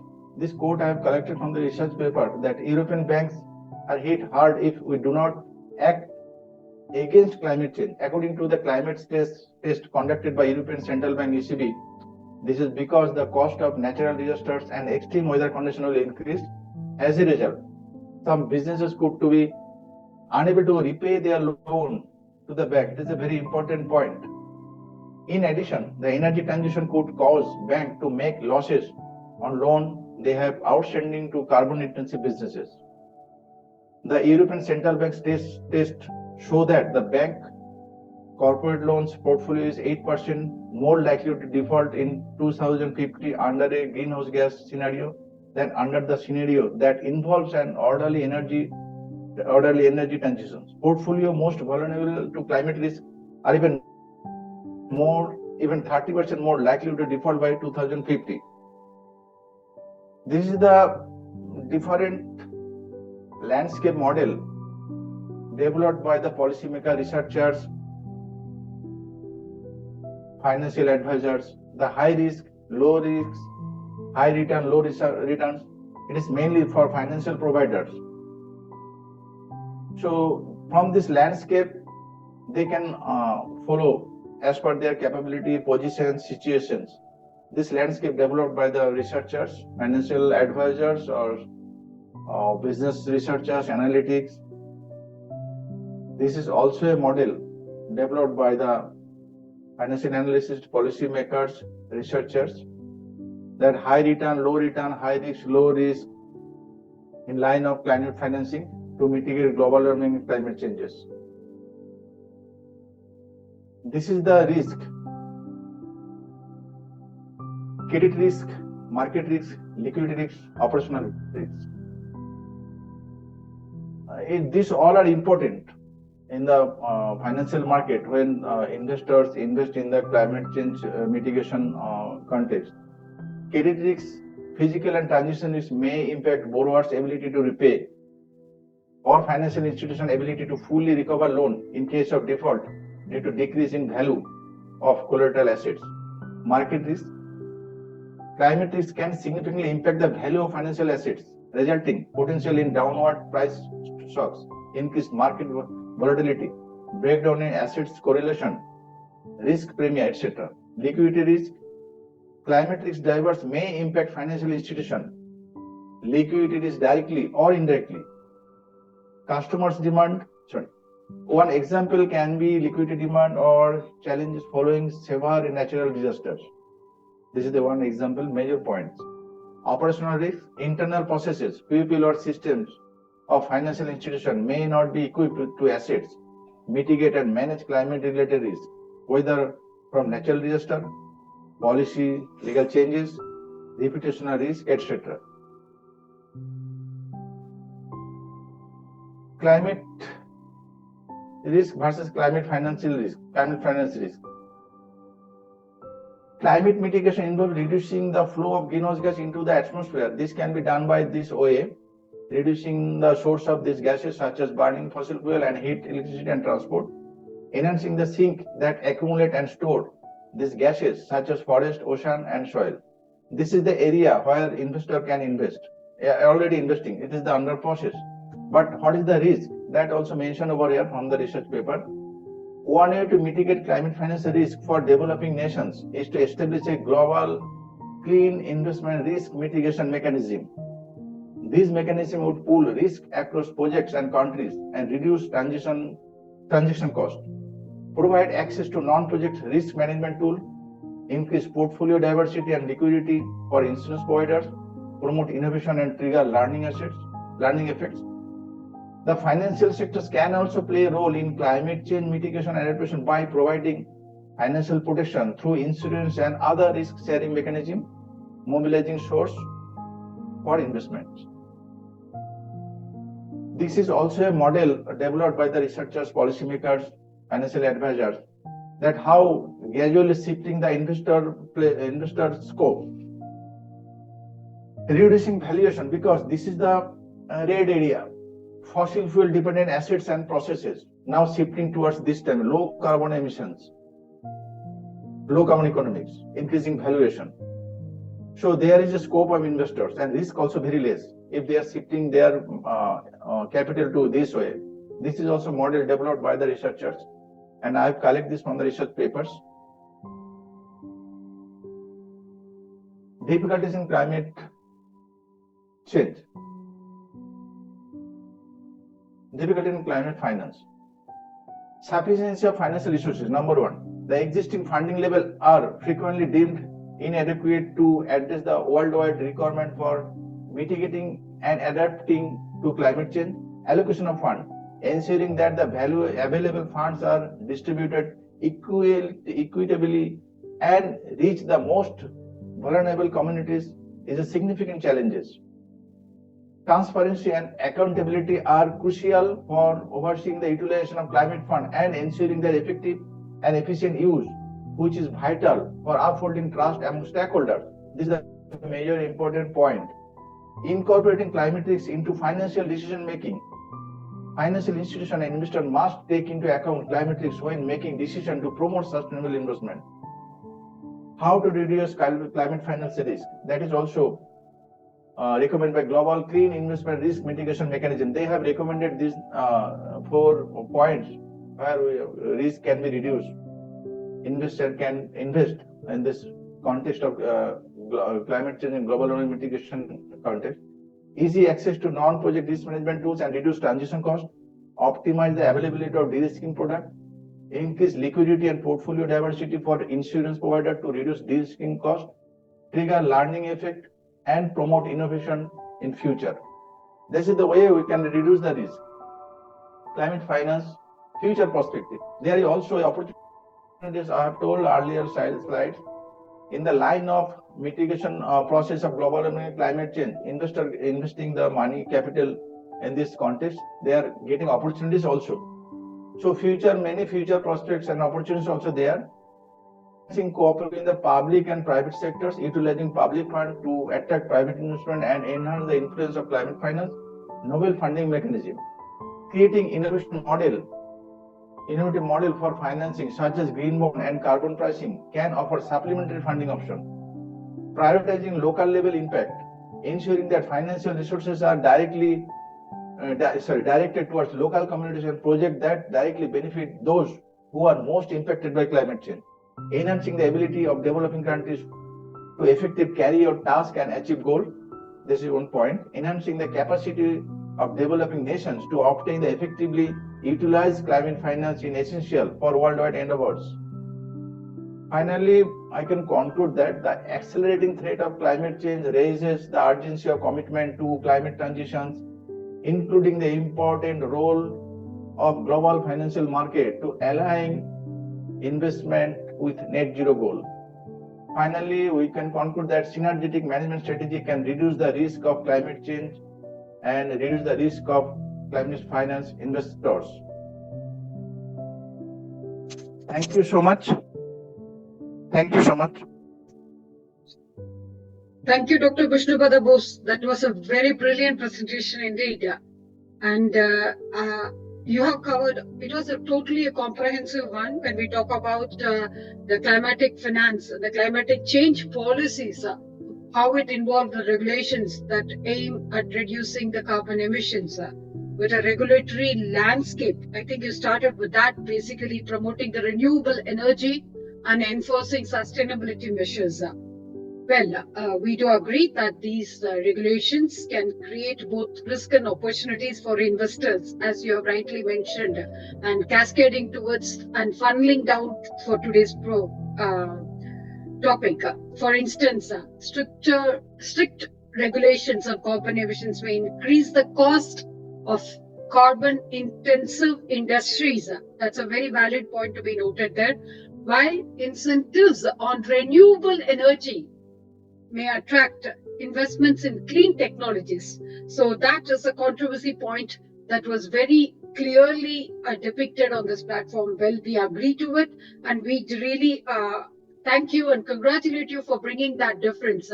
Basically, the ecosystem balance between enforcing stricter regulations on carbon emissions may increase the cost of carbon-intensive industries, while incentives on working on renewable energy may attract the investments in clean technologies. So positive and negative. Let's go on the positive side as such, and making the market volatility. So when we talk about market volatility, is that the climatic change policies will introduce uncertainty into the markets, leading to increased volatility, and investors may perceive this volatility as risk, particularly if they are uncertain about the long-term impacts of the climate-related regulations and on the specific sectors and other industries.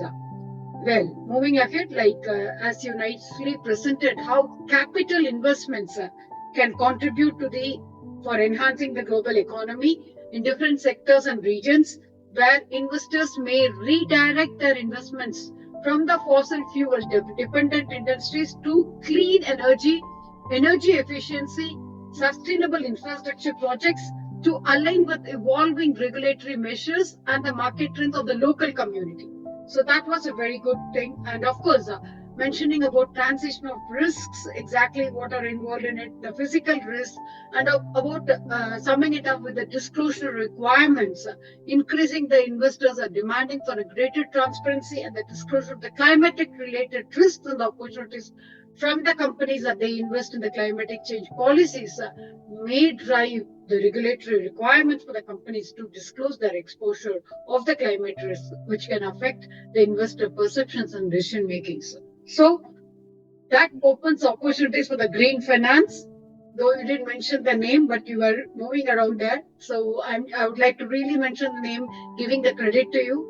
The opportunities for the green finance where the climatic change policies can also create opportunities for the green financing initiatives such as green bonds, carbon markets, and the sustainable linked loans, where the investors may increasingly seek out these investment opportunities as they look to align their portfolios with the climate related objectives and capitalize on the emerging market trends. Thank you so much, Dr. Vishnu, for that post. That was a very brilliant, very comprehensive presentation indeed. Thank you so much. Thank you. It's Thank you so always much. wonderful Thank you. having you here, and you have really enlightened here us on this platform with all the influences that you quoted. Thank you so much. Yes, Thank thank you so much. Yes. Thank you so much, Srividhya madam, and thank you so much, Dr. Vishnu Padabos. And if Thank Sukumar sir and Sai Prasanna sir, if you want to give your words about it, you can just take a minute of time to give a thought about his presentation, and let us go ahead with the other speaker. Thank you. Presentation, madam. Really, I very much appreciate the sir presented as a very nice presentation, detailed presentation about the present and the right of the climate change policy is a very important topic, and right now they are detailedly explained. And this from this platform, it is a very simple only, but they are going to present in the higher management level, and we are going to from this forum itself, we have to take up that subject to the higher management, government level, and central government level. Globally, also we have discussed already from the. It is very much useful and very good topic. Thanks to you, sir. Very nice presentation, sir. Thank you, sir. Thank you so much, sir. And Sir Sai Prasanna sir, would you like to have a word about his presentation? Yes. It was Yes, a sir. wonderful presentation, Mr. Vishnu Prabhu sir. You have detailedly explained the case studies, and also you have collected the informations from research what we didn't know about, because research detailed will not be presented by everyone, and it was a wonderful presentation. You have described in detail regarding climate changes on this. Thank you, sir. Thank you for the wonderful presentation. Thank you so much. Thank you so much, Sai Prasanna sir. And once again, I thank you, Dr. Vishnu Padabos, for your wonderful presentation. So let's go with the next session talk, which is going to be from MVS Sai Prashant, who is a student of CSE IoT Sri Sai Ram Engineering College, and who is going to represent about digital financial inclusion and advocacy to monitor financial growth globally. So he is a partner representation of IGEN. You're welcome, MVS Sai Prashant, and you can go ahead with your presentation.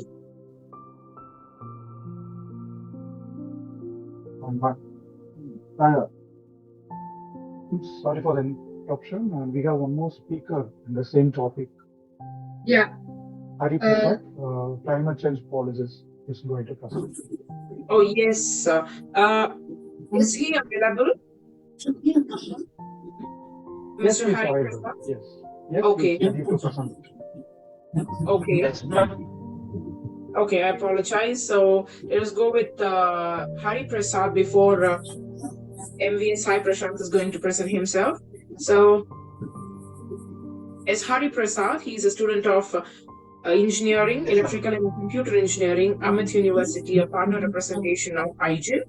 He's going to discuss about climate change policies on capital flows and perception of investors. So I would like to welcome as Hari Prasad to present about this topic. Mr. Hari Prasad, you can go ahead with your topic. You can introduce yourself and then you can go ahead with your topic. And for your information, Dr. Renika Thakur has joined our session. Welcome for today's sessions, madam. Welcome, Dr. Renuka. How are you, ma'am? Hope all is well with you. I'm extremely sorry for today's inconvenience. I was away and I had no access to my phone. I and my husband both are away, so I completely forgot about this session. So I'm really sorry. So please continue with your project, and that's it for now. I will like to listen to the speakers. Thank you. Yeah, ma'am. We would like to have you for the session, and also you can brief about the forthcoming events of GSFN, and you can have an introduction about those. You can have your word whenever you want to. You can just pin us, or you can message in the chat box so that we'll be inviting you to talk about GSFN and the forthcoming projects of GSFN, ma'am. Yeah. Thank you very much. I might lose my internet again because I'm on the road. So maybe let me take just a few minutes if you want. Please. Sure. Okay. All right. Thank you very much. Thank you, ma'am. I'm very sorry. And we are starting tomorrow our Kenya Global South Summit, and we would invite everyone to join. There are six streams which we will focus on, which is environmental sustainability, then youth empowerment, women empowerment, agriculture and farming industry, and we will focus on built environment.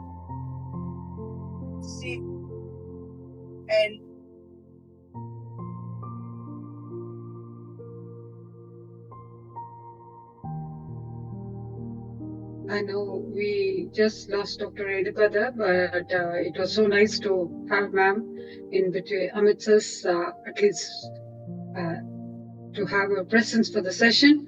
Thank you, ma'am. Thank you. And we understand that you're busy with something else there, and so that we appreciate that. And also, like if Dr. Renuka comes back, and I'm sure Krupashni would take her online, and then she will be able to connect. Thank you. So we'll go ahead with the speaker now. Hari Prasad, yes. Mr. Hari Prasad, please go ahead with your presentation. Thank you. Thank you, ma'am. Good evening for one and all present here. I'm Hari Prasad from Ahmed University, and I'm doing BE Electrical and Computer Engineering. Today I'm going to present a topic on climate change policy, on capital flows, and this perception of investors.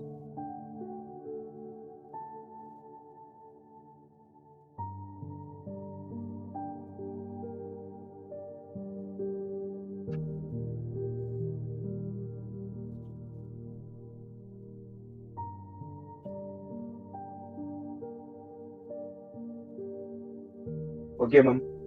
Yes. These are the content we are going to see in upcoming slides. Introduction, climate change policy, impact on capital flows, perception of investors, opportunities, and some of our case studies. Yeah, let's start with the introduction. Change policy have a profound impact on capital allocation and investor risk perception. Regulatory framework, pricing mechanism, and renewable energy investment decisions. Understanding their dynamics in crucial for navigating climate risk and sequence opportunities in financial and climate change policy. Climate change policy encompasses a range of measures implemented by a government, international organization, and regular bodies to address the challenge posed by climate change. This policy aims to reduce the greenhouse emission, enhance climate related and transition to low carbon economy. These are the key points of climate change policy. Includes regulatory framework.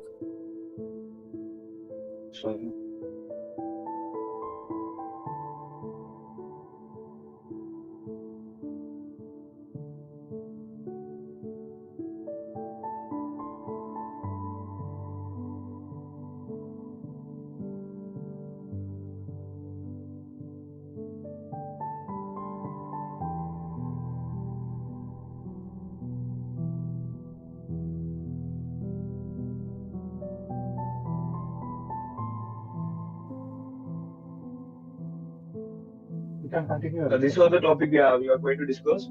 Regulatory framework, carbon pricing mechanism, and renewable energy, and adaptation strategy, and dislocation requirement, and about regulatory framework, law, regulation, and policy enacted at national and international level to limit the greenhouse gas emission, promote the renewable energy adoption, and encourage sustainable practices across the various sectors. And about carbon pricing mechanism, market-based in the investment, such as a carbon tax and emission trading system, and designed to instabilize the cost of carbon pollution and emission reduction by imposing a price on carbon emission. And about renewable energy, financial investment intensive subsides and support the mechanism to encourage the investment in renewable energy sources such as solar power, wind power, or hydroelectric power, thereby reducing on fossil fuels and promoting a clear energy technology. And about adoption strategy, policies aim to enhance the climate-related impacts, including measure to promote communication infrastructure and ecosystem for ecosystem for the effective extreme weather event such as a sea level rise and other climate changes. Disclosure requirement, financial instructions to disclosure climate related risk and opportunities in their operation, investment and financial reporting, informed declared making by investors and shareholders. And about impact on climate flows, the impact of climate policies on climate flow in significant can be observed with various ways: sectorial shift and investment opportunities, regulatory environment, market signals, and risk perception. Sectorial shift, climate policies often investment in sectors that promote environment sustainability and such as renewable energy, clean technology, and sustainable infrastructure. As a result, there is a redirection of capital away from a carbon intensity industry towards a low carbon alternatives. And about investment opportunities, climate changes policy create new investment opportunities in emerging sectors related to renewable energy, sustainable infrastructure, and climate adoption. Investors may seek to capitalize on their opportunities by allocating the capital to projects and insects their climate objective and regulatory framework. And about market signal,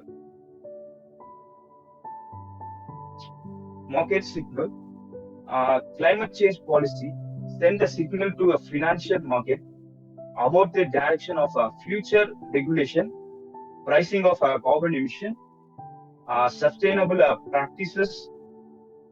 These are the signal impact investors' expectation, market and asset valuation, capital flows towards the climate and environmentally responsible investment. And about risk perception, climate-related risk includes physical risk, and the extreme weather event, and transition risk from changes to risk perception and decision making, and about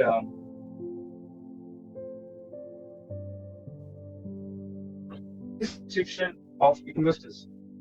The impact of climate change policy on capital flows is significant and multifaceted. Climate change policy, such as and market mechanism, can influence the direction and magnitude of a uh, capital movements within a financial market in several ways, sectorial ways, investment opportunities, risk perception, and market signals, longer-term stability.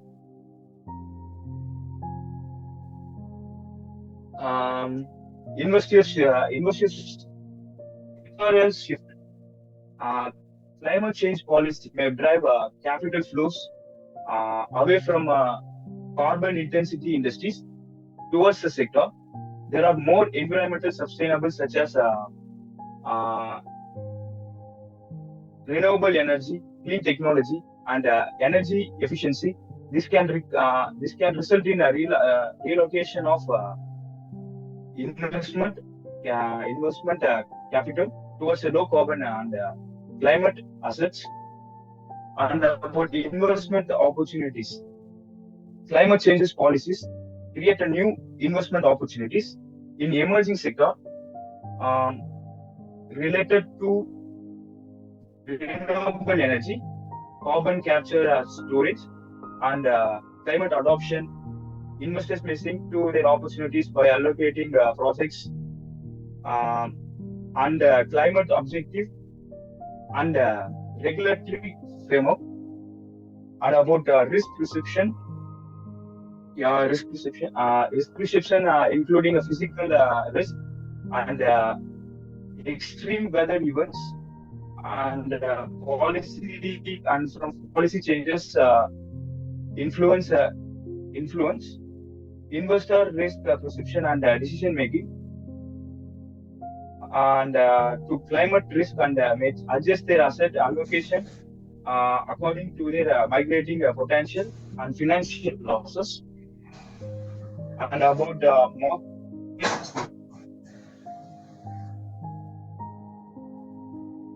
climate change policy send a signal to financial markets about the future regarding and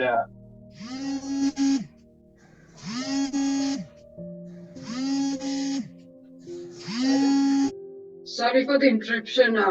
Just hold on. May we request Mr. Kelvin, who have joined in the session today, kindly mute yourself, sir, because it is disturbing the speaker. And also, I would like to close the video, please. Yeah. Yes, there are a lot of people joining the sessions. I would like to know whether they belong to our today's session. So if you belong, you are most welcome. And if you are apart from the sessions, please leave the session if I'm not wrong. And the other thing, I want the other people to turn off your videos and mute yourself. You know, it is really interrupting the speaker a lot. And those who are speaking today, I want you to put your proper name on the Zoom so that I can call out the names in a proper way, because just now I have missed Mr. Hari Prasad because your name was not relevant to your Zoom name. So I kindly request you to the speakers to put your proper name on Zoom so that I can call out the name one by one. Then there won't be any waste of time on the next session talks. Thank you so much. Srividhya, madam, if you'd like to advise. Yes, adding on to Ms. Kripashini, thanks for that brilliant suggestion, Kripashini. That was much needed one. We would like to know who is this farmhouse? One who has joined with the name of farmhouse. Who is that? Kindly message about your identity in the message box. Mr. Kelvin Lukonde, kindly message about yourself in the chat box. Said Al Sabah, you're most welcome, but kindly message about your identity in the message box. We would like to know about you. Thank you. And Mr. Adnan, who has joined in the session, kindly message about yourself in the message box. Abdul Khadir, kindly message about yourself in the message box. Sorry for the interruption. We can go ahead. I'm sorry. I beg for your apologies. Kindly go ahead with your presentation. You can. Sorry. Thank you. Thank you, ma'am. Mr. Hariprasad, Yes, ma'am. yeah, please go ahead. Sorry for the Thank you, interruption.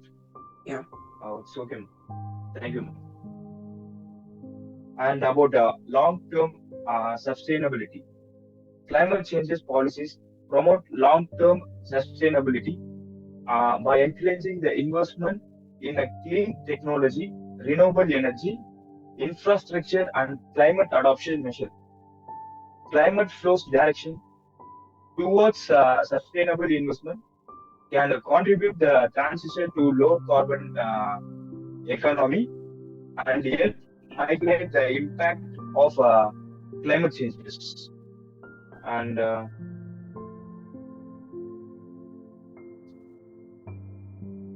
opportunities and challenges.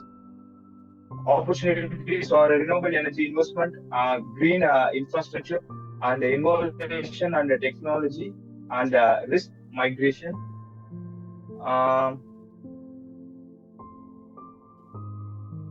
And challenges are policy uncertainty and regular compulsive cost and transition risk.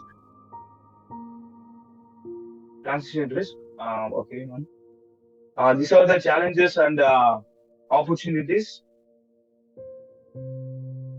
And about case study, renewable energy investment in Germany. The scenario is investment, global asset manager evaluate the investment opportunities in Germany. Germany's renewable energy sector, policy intensity, and investor perception and market dynamics and policy intensity. Germany offer a various certainty for renewable energy investment, such as feeders and tax breakers and all of this. And these policies encourage investment in a solar, wind, and biomass energy projects, capital from domestic and international investors. And investor perception. Investors renewable energy investment in Germany's related low risk given the supportive policy environment and long-term visibility provided by the country, and committed to renewable energy, target the climate goals, and enhance the confidence in the sector. And about market dynamics, the capital into the Germany's renewable energy sector have driven a market growth, and revolution lead to technology advancement and cost reduction in renewable energy, and investors benefit from all of this. And it's written in explaining renewable energy markets. And about conclusion, in conclusion, the embracing climate change policy present both challenges and opportunities to the investors. By understanding those things and policies and adoption strategy, investors can navigate the transition to sustainable and economic friendly and long-term returns. Thank you, ma'am.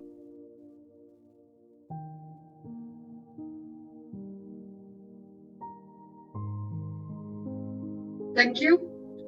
May we request Dr. Engineer Sai Prasanna, sir? Yes. Yeah. Thank you, Hari Prasad, for your presentation. When it comes to climate change policies on capital flow, we need to mention the renewable energies, carbon pricing mechanisms, capital flows like investment opportunities and risk perceptions, etc. So, what are the risk perceptions of investors? From the climate changes, the impacts like incentives, market mechanisms, capital movements in financial markets, and also you have described what are the opportunities like investment in renewable energies like uh, installing the solar panels, and the challenges like transitions and physical risk. We have mentioned in detail regarding this climate change policies. Thank you, Hari Prasad, for your presentation.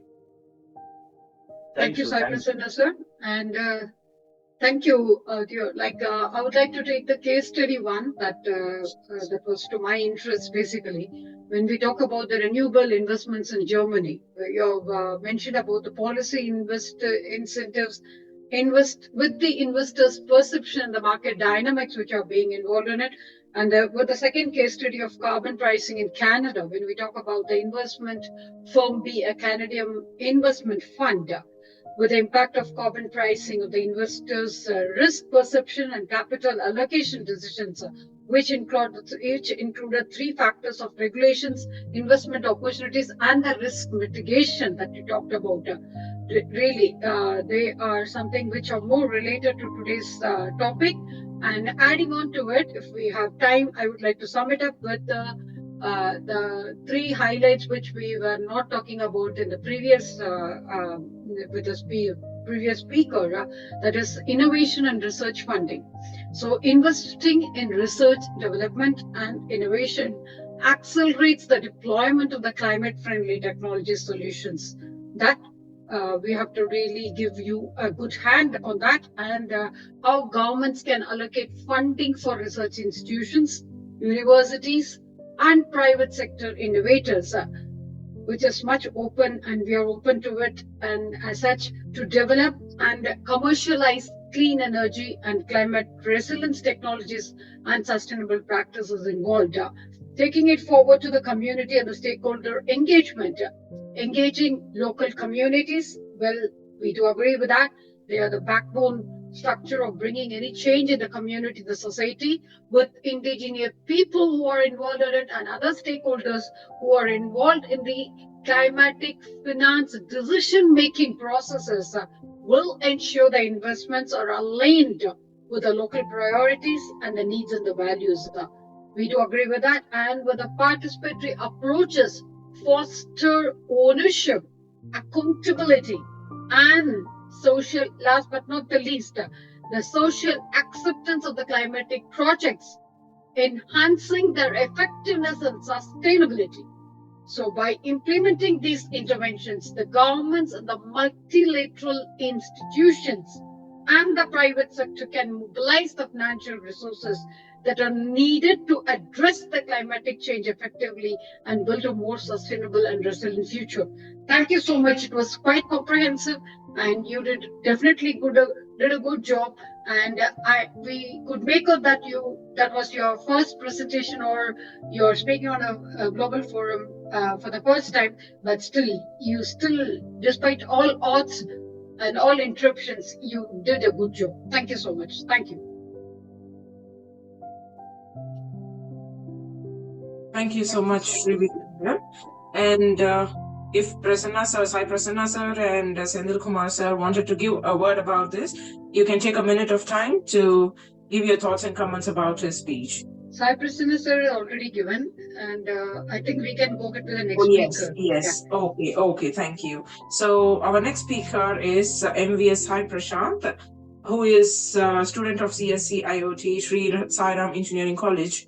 Hope he is available, and he's a partner representation of IGEN. He's going to discuss about digital financial inclusion and advocacy to monitor financial growth globally. I hope he is there in the session. Sai Prashant, you may go ahead with your presentation. Thank you, ma'am.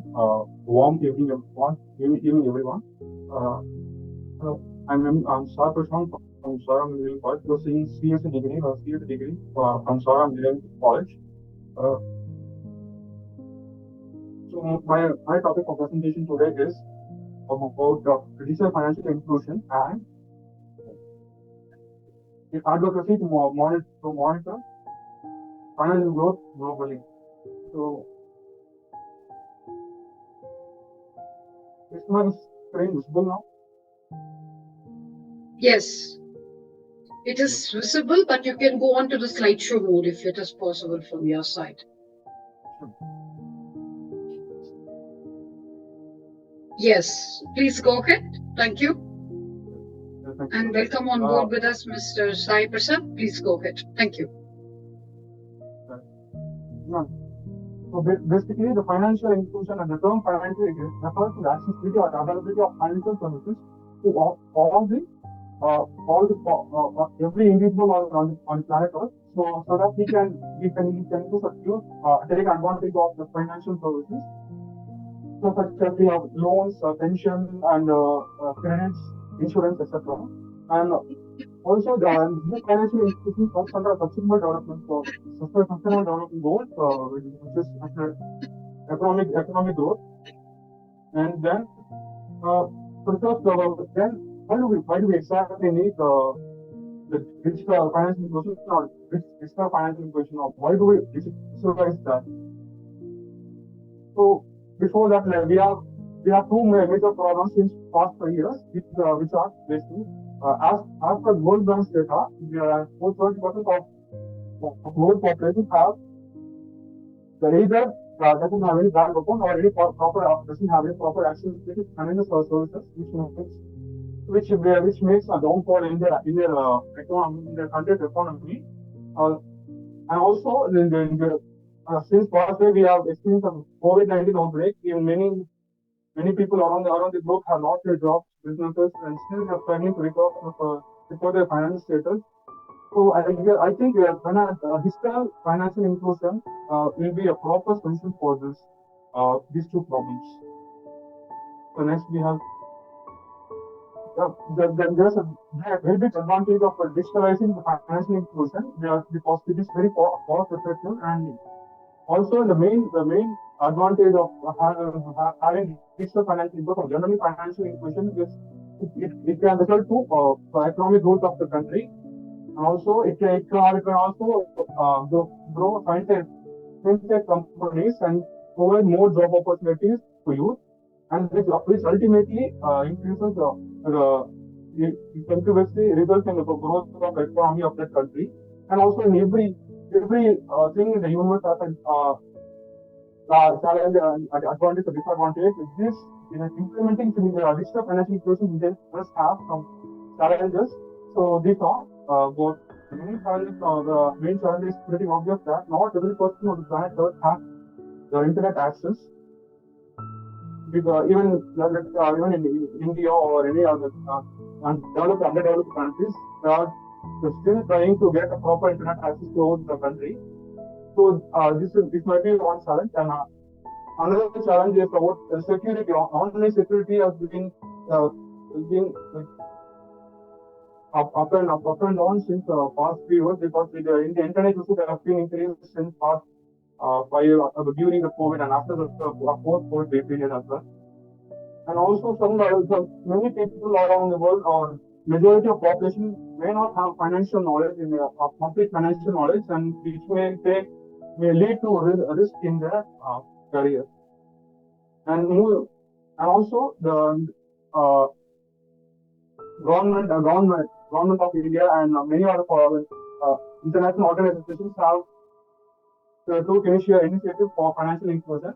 The Financial Inclusion Global Initiative (FIGI) it is a 3-year program by World Bank Group and few other institutions to accelerate the implementation of the country that reform actions to meet national financial inclusion targets. The fact about this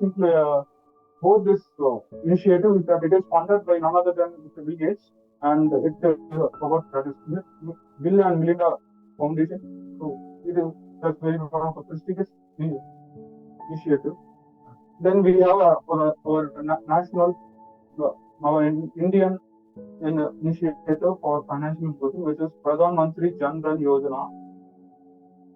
Then moving on to the next second topic, advocacy to monitor financial growth globally.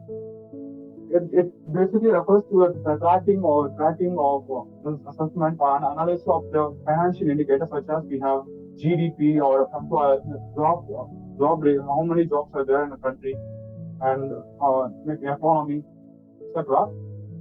Also, there is a very big need to monitor these financial indicators so that foreign investors and even the government can take action with emerging trends. So why should one monitor financial growth globally?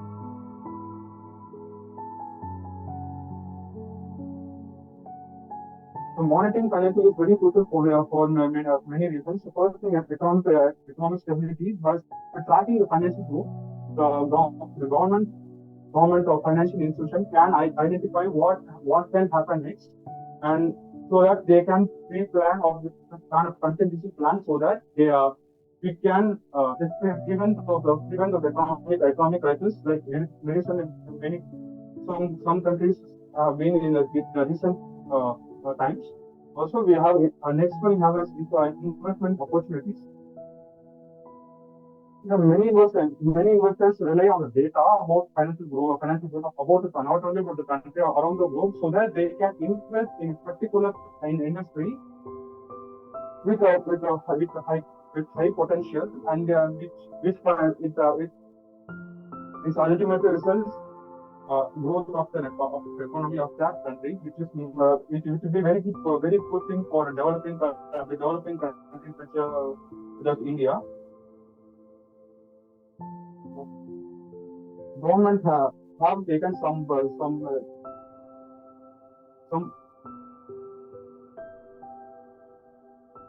actions about the actions with our policies to promote sustainable development. Monitoring the financial growth attracts the foreign investors, and these policies attract foreign investors so that the economy of that country can be enhanced more. And risk management, the main thing about this is risk management. Financial institutions use global growth data to assess risk associated with lending, investments, and other financial activities. Monitoring helps them identify potential threats and implement the risk mitigation strategy. International cooperation. By monitoring financial growth, also cooperation among the countries, and all the countries collaborate to make a single policy, which will be a betterment step for all the fitting step for all these countries together. Then, as in the previous topic, use of financial inclusion in advocacy to financial inclusion on advocacy to monitor financial growth is that this financial inclusion can be an important tool to monitor the financial growth in the country or globally. So this is because of our and because for following reasons, this digital financial inclusion expands for every person on every individual, so that he or she can easily participate in formal economy. And the efficient since we are doing in an online platform, it is more efficient and cost effective, so that each and every individual can do without moving to one far places. Innovation. Monitoring this financial growth encourages innovation in a fintech industries for such as for us, like we are computer science engineers. It will be a great opportunity to develop a software for financial services. Next we have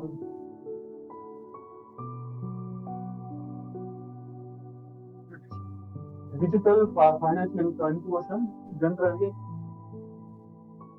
generates vast amounts of data that can be analyzed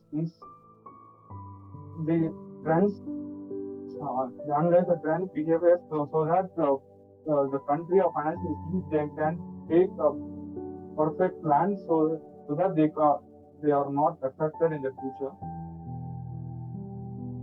I would conclude that advocacy to monitor globally aims to promote greater transparency, accountability, and understanding the financial dynamics at the international level, thereby facilitating informing decision making and fostering sustainable economic growth. Thank you, ma'am.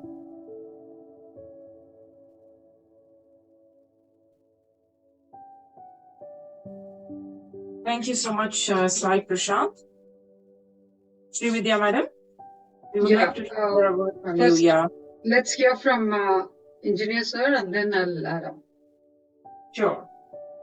Sai Prasanna, sir. Yes. Thank you, Sai Prashant. You have described in detail regarding what is digital financial inclusive, which is nothing but accessibility and financial services to all the individuals and the businesses, and also the rise of digital finance services, and also the advantages and challenges of digital finance inclusive, the advocacy to monitor the financial growth, the key elements like data collections, monitoring tools, transparency, and accountability, the policy advocacy, etc. Thank you for your presentation on the digital financial inclusive. You have explained in detail. Thank you, Sir. Senthilkumar sir, would you like to add on to it?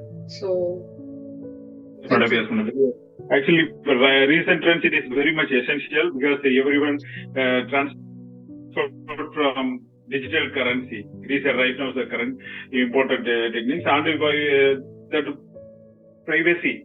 And I think the accountability is very much essential, and there is no the scam reports are coming after implementing this digital currency. That is mobile money adoptions and the fintech expansion, and a lot of things are there.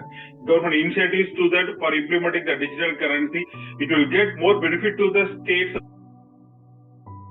If you print to more currencies, means avoiding this implementing the digital currency, that is also benefit. And literally the awareness and challenges and opportunities to that youngsters and developing more software companies and coming, and the financial development also in globally also right now. India is the major utilizing the digital currency compared to the other states. India is more useful in that Paytm, global, and a lot of things. So from that way, we are the very much essential thing to the state and thing. On the way, they are presenting a lot of things. Where Sai Prashant is very good presentation. Thank you. And a very important topics today they discussed. Congratulations, Sai Prashant. Thank you. Thank you, Sai Prashant. First thing, adding on to Dr. Senthilkumar, sir, basically, you hope everybody will agree with me. When we talk about women empowerment, also I mentioned it a couple of weeks before.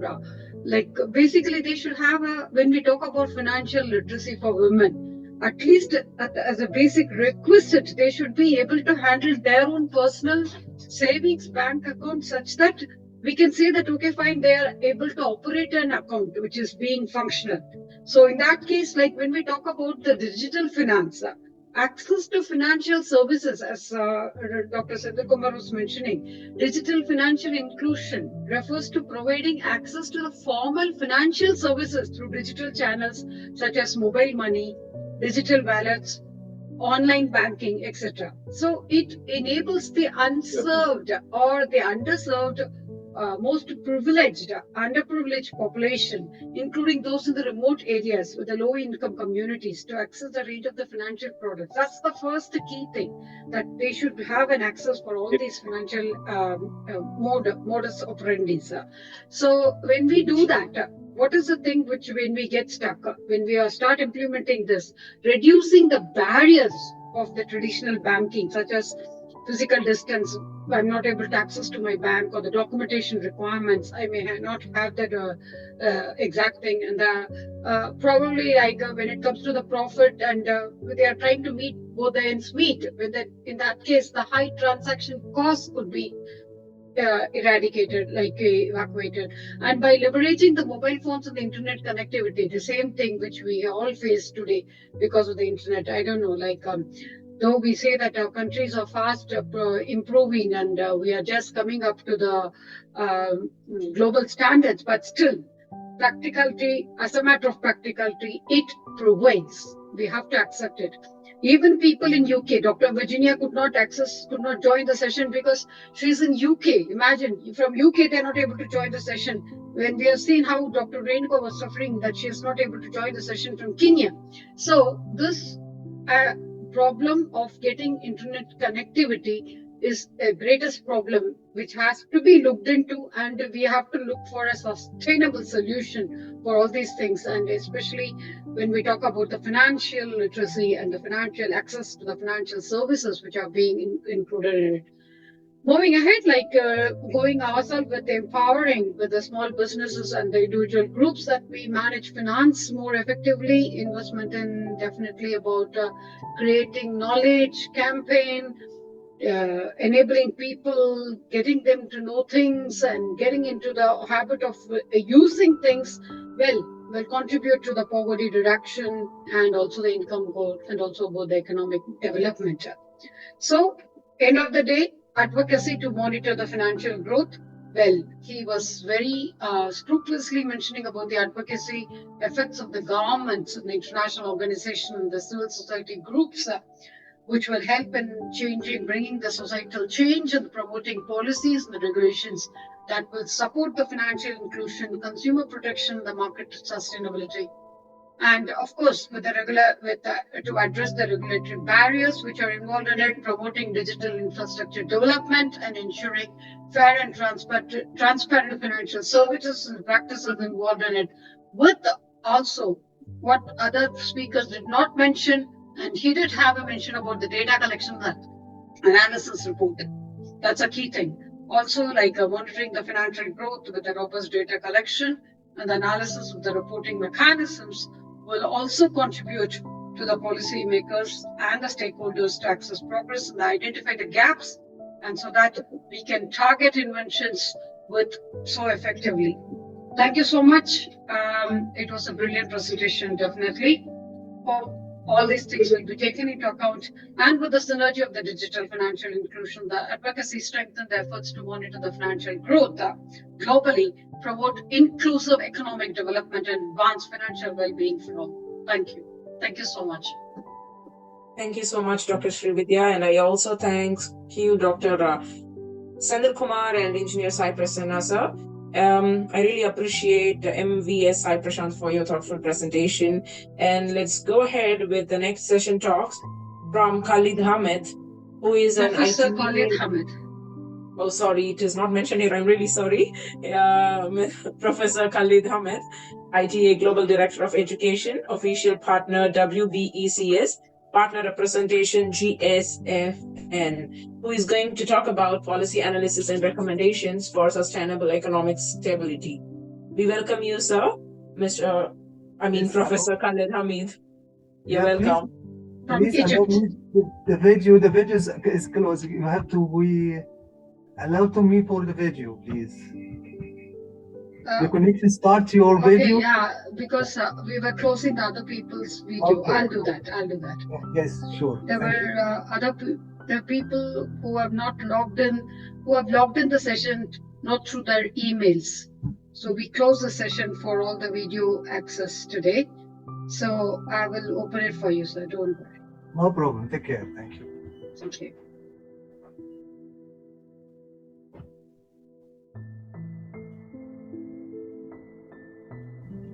You should be able to start your video now. Okay. Yes. Thank you. Yes. Hello, everyone. Yes, that's great. Thank you. Hello, I'm Khalid, calling from Egypt. Just I will start sharing for my slide because I know the time for Ramadan. Actually, now it's for 30, and we have also short time to start iftar, no problem. But no, I will take no long time, only 10 minutes. I share to you everything, and also I create special PDF. I will share it in chat box for everyone can read it later. It's my pleasure to share some what I have. Thank you, And thank you Professor. for It's all always speakers wonderful today. having you. And it is Thank you. our blessing and privilege to have you with us. Thank you. It's my pleasure. It's my pleasure. I learned a lot from the old professors here and Doctor, and also special you, Dr. Srividhya. It's very important for me to be here. Thank you. I would like to share my screen, please. Yes. Please go ahead, sir.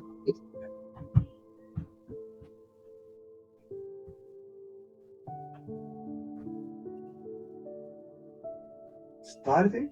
Yes, sir. It's loading. Okay. We are able to view your screen. Maybe you can go on to the slideshow mode if you can. Please. Okay, let's go do it.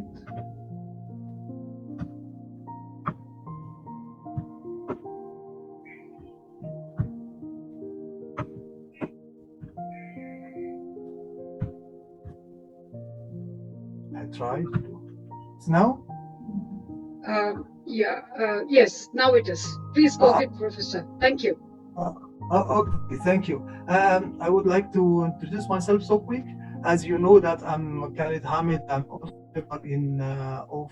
member of T4 community for education, and also professional development in international and American education, and also a top member in Global Digital Library since 2018, and also member in International Teacher Association, and also a Global Director of Education in ITA, and also International Project Manager in ITA. And that's I was lucky to do that because I can be able to support for education. And also member in While Learning Week in UNESCO, and also ambassador for World Speech Day. And actually, I am so happy because also I member now this year. I'm lucky this year because I became member in Global Sustainability Future Network, and that's make me happy because I can deliver what I have for all youth around the world. That's my dream to do that. I'm so happy for that, and thank you for Dr. Ranuka because she gave me this opportunity. Thank you. And also about me, why I'm here, and I care for your topic today because actually maybe you don't know me also what other position I have. Actually, I am pro coach. I am educator, yes, as well, but also I am pro coach since 10 years ago. I'm multilingual facilitator in the global organization for coaching in United States. The name of this organization is WPACS. I contact with them since 2018. I do facilitator for all topics, for business, for entrepreneur, and economic, and all topics for all life people. I'm so happy to be here because I would like to share about something very important for economic, because also I'm member in global mindset for management. About the topic for today, the PDF I will send to you in chat box to let you know. The policy analyze actual recommendations for sustainable economy stability. What about that actually? For me, what is the economic sustainability? Economic sustainability is a broad set of decision-making principles and business practice animate at achieving economic growth without engaging in harmful environmental trade-offs that historically accompany growth.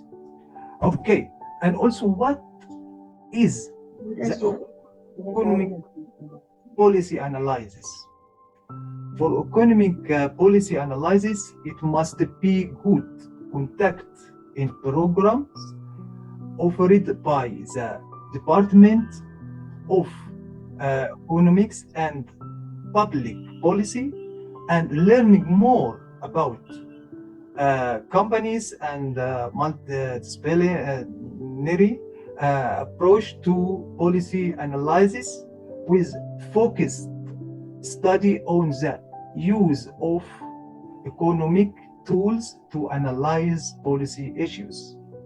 And as the sustainability policy outline must commitment to practice and standards designed to promote environmental and social responsibility. Operating it can serve as an environmental organization guide and or be specific in individual events. Why I'm talking about that now? The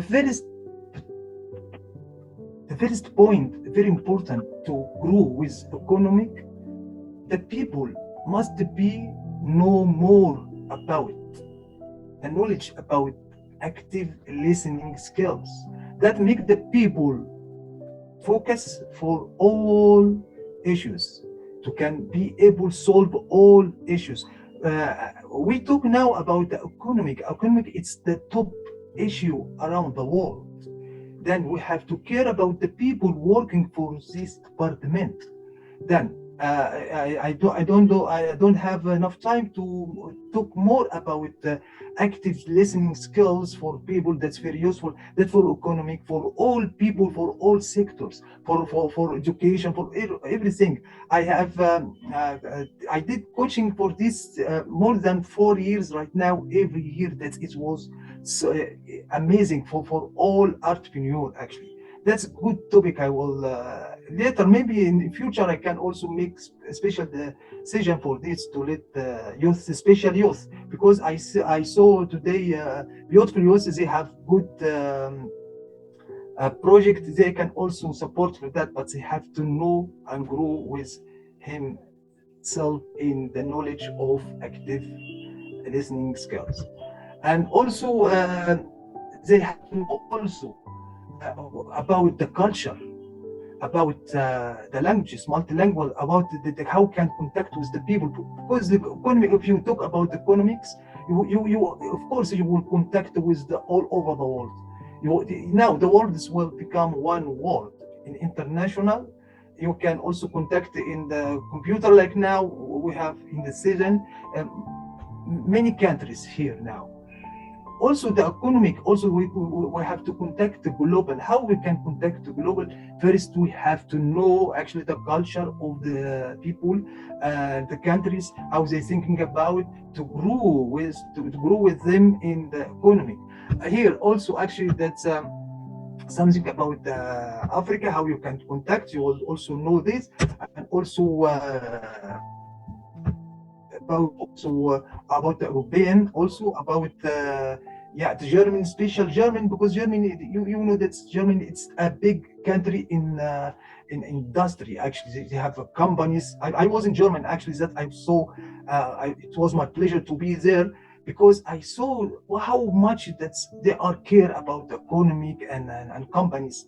Because also you have to know the style of German, how you learn more about that to grow with the economy actually. And also what the communication still in Mexico and Latin America. There's a lot of countries there, they are grow with the economy and business. You have to know what's the culture of those people to be ready for your own style in economy, to be grow also with the economy. And also the key benefit, you will also learn what you have to care and focus about this. Also that's it in the PDF. I will send it right now for you, and I'm so happy. And thank you. Actually, you have to be care really for in hearing listening skills. That's very important to be ready for everything. I know that's short time and also not so enough talking about the economic, because really it's time for Ramadan, as you know, and I'm so happy to share a little bit what I have. Maybe in future I have special time for you. Now here's the PDF in the chat box. I hope you enjoy it. Yeah, that's it. Sorry for short presentation because the time, I know you have a long time today. It was amazing for all present today. Thank you. Thank you, Professor Khaled. That was so kind of you, so nice of you to have just chipped in despite having Ramadan. Thank you. We really appreciate it. We really appreciate your good intentions of your support of being there. And then thanks for making your presence amidst us today. We'll catch up for the rest and then we can. Thank you. Happy Ramadan, sir. Ramadan Kareem. Thank you. Thank you. Thank you. Have right. Bye-bye. See you next time. Let's go. Bye-bye. Sure. Thank you. Bye-bye. Thank you, Professor Khaled Hamid. And how about Engineer Sai Prasanna sir and Dr. Sandil Kumar sir? Would you like to have a word about his speech, or can I go with the next person? I think we can go ahead with the next speaker and then Sure. I will sum it up with the policies. Thank you. Okay. Thank you so much, ma'am. So our next session talk is from Macha Vijay Kumar. He's a student of BTech CSE Dr. MGR University, and he's a partner representation of iGen. He's going to talk about policy analysis and recommendations for sustainable economic stability. We welcome you, Mr. Macha Vijay Kumar. Please go ahead with your presentation. I hope he is there. Yeah, he's there and he's trying to open his. Good evening, ma'am. Very good evening. Hope your internet is okay because we could see some problem there. Yes.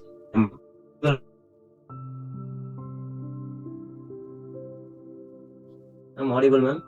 Yes, quite audible. You can share your screen, start your presentation. Yes. If you're not able to keep your video on, you can just close your video and start your presentation.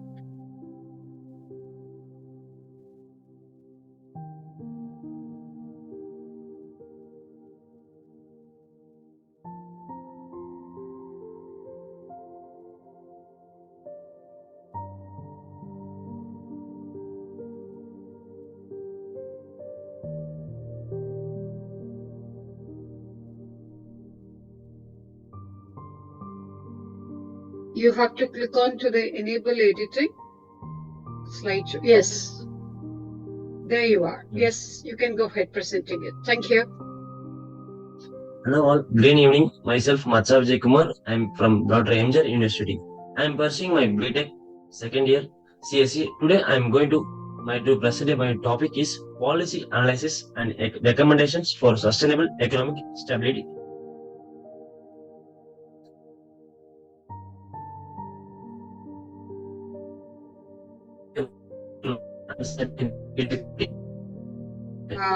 If I can request you something, I think you need to really close your video and go ahead with your presentation because you have your very weak internet connection. You need to close your video and continue your presentation. Your network bandwidth is very low. Yes, now you will be able to present it. Thank you.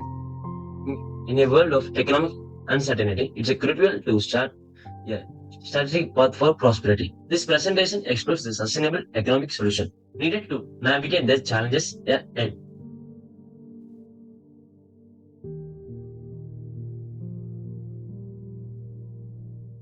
Understanding policy analysis. Policy analysis is a creative process of evaluating and recommending solutions for public policy issues.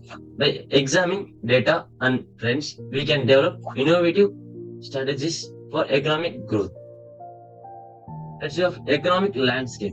Navigating the economic landscape requires a blend of foresight and adaptability. By understanding market dynamics and global trends, we can identify opportunities for growth. Let's Sustainable solutions. Sustainable is not just an option, but a necessity for long-term economic prosperity. This slide explores the innovative approaches to building a sustainable economy. Strategic planning. Effective strategic planning is a cornerstone of economic success by leveraging data-driven insights and collaborative decision-making. Organization can achieve sustainable growth. Let's see, policy implementation. Translating policy analysis into action requires strategic alignment and resource allocation. This slide delves into the key components of successful policy implementation. Innovation and creativity. Innovation and creativity are the driving forces behind sustainable economic solutions. By fostering a culture of entrepreneurship and innovating thinking, we can unlock new opportunities. Let's see, measuring impact. Accessing the impact of policy decisions is essential for course correction and continuous improvement. This slide examines the matrices and indicators for measuring economic impact. Embracing change. As we conclude, it's a vital to embrace change as an opportunity for growth by fostering resilience and adaptability. We can navigate towards a future of sustainable prosperity. Charting a prosperous future. In charting a course for prosperity, we must remain committed to strategy, policy, analysis, and sustainable economic solutions. Together, we can navigate towards a future of shared prosperity and growth. Thank you. Thank you, ma'am.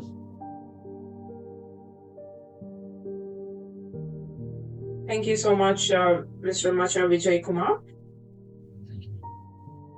Dr. Srividhya, would you like to We would like to hear from Engineer Sir, and then I'll take it up. Sure.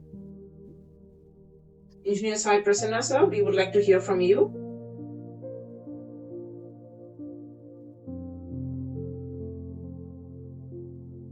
Yes, he is not available in the session right now. He'll be back. So I hope we shall Dr. Sendil Kumar, sir? deal with Dr. And then I'll Sendil sum Kumar. it up. Yeah. Yes.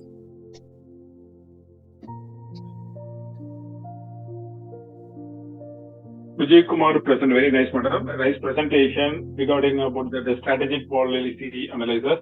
This is very good current topic only. It is very important to learn that also because it is responsible for the advancing the sustainable development is advantage objectives are there.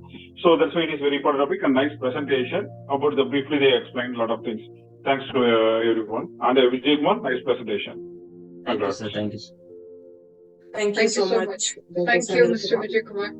Mr. Vijay Kumar, I would like to know about your name. I just, though it is not related to the topic, I'll go into the topic later. What does this word macho means? What is it exactly? I am quite interested. Yes, ma'am. My name is Macha Vijay Kumar, ma'am. No, what is macha? Ma'am, my house name, ma'am. I'm a Telugu boy, ma'am. Oh, it's a creed. You mean, sir? It's my house name, ma'am. Okay, good. Thank you. I thought somebody has given you a title. I was thinking that it's a title. My house name. Thank you so much. Well, it was a good presentation indeed. And it's a very vibrant, most relevant topic for today when we talk about the policy analysis and recommendations for sustainable economic stability, which require a comprehensive approach that addresses the social, environmental, economic dimensions. There are a few things that I would like to add on to your presentation, if you allow me to do so, if I can. Thank you. Okay. So when we talk about basically the policy analysis and recommendations which are involved, the first thing is green economy transition is the one that has to take place. When we talk about green economy, it is like investment in the clean energy, because these are the key takeaways of today's session, to be very frank. So that's why I'm going back to it, and I said that I would like to add on to your presentation.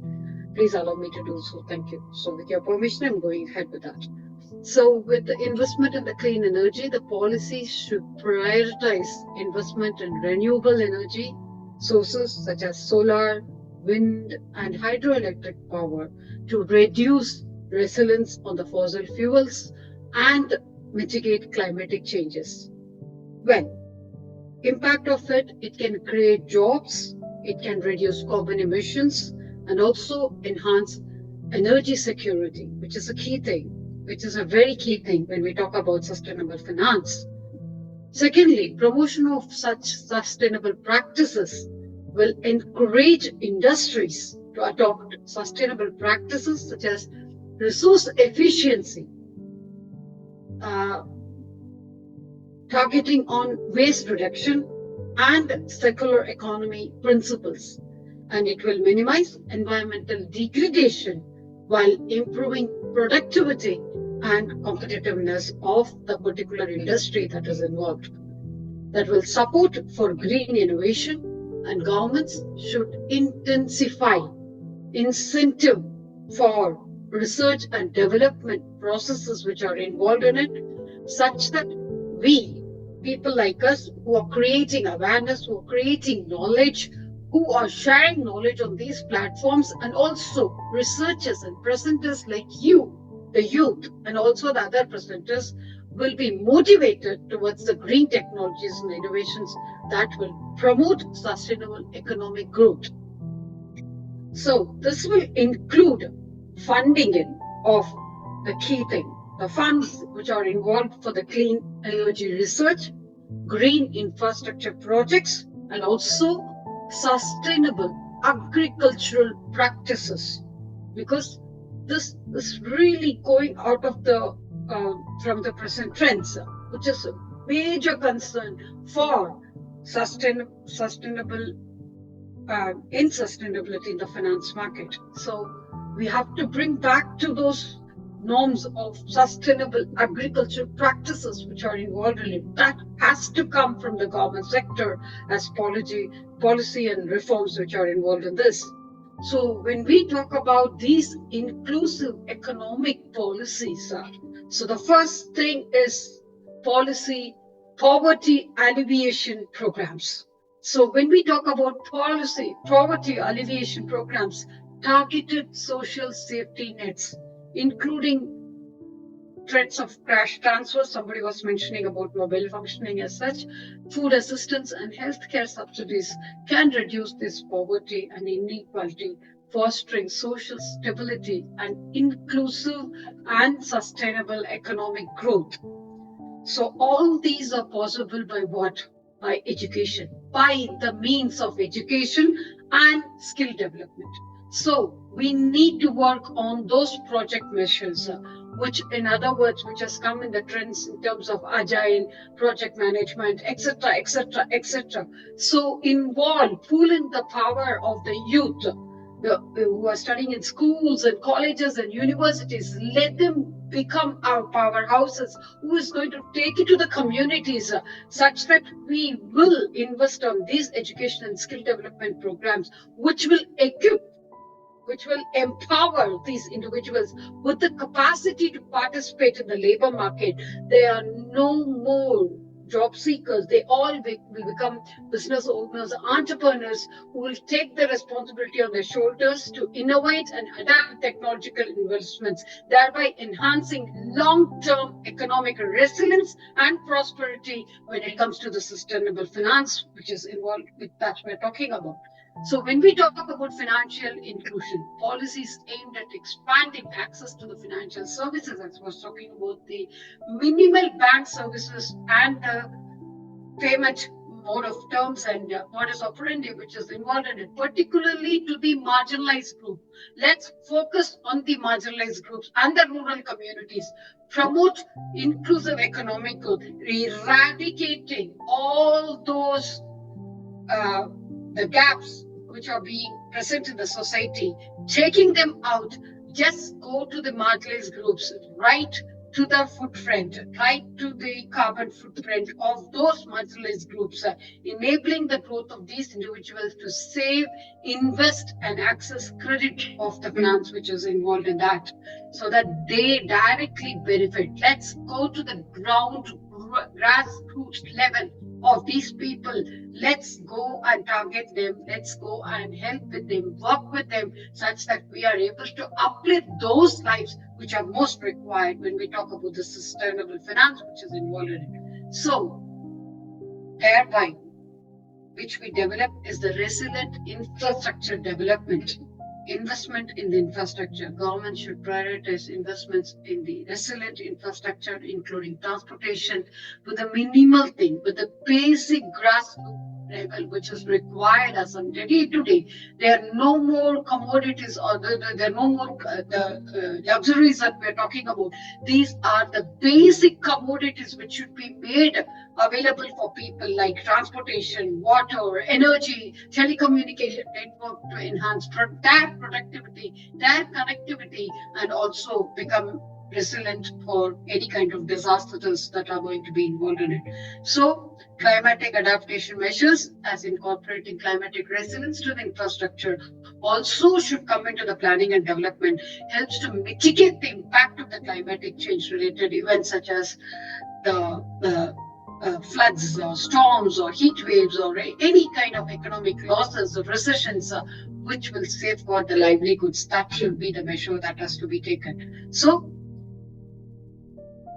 moving ahead, when we talk about the monetary policies which are involved in it, the fiscal responsibilities, the government should pursue fiscal policies that balance the need of the public investment with the fiscal sustainability. As I mentioned during the course of the session, that there is always a room for a man's need, but not for man's greed.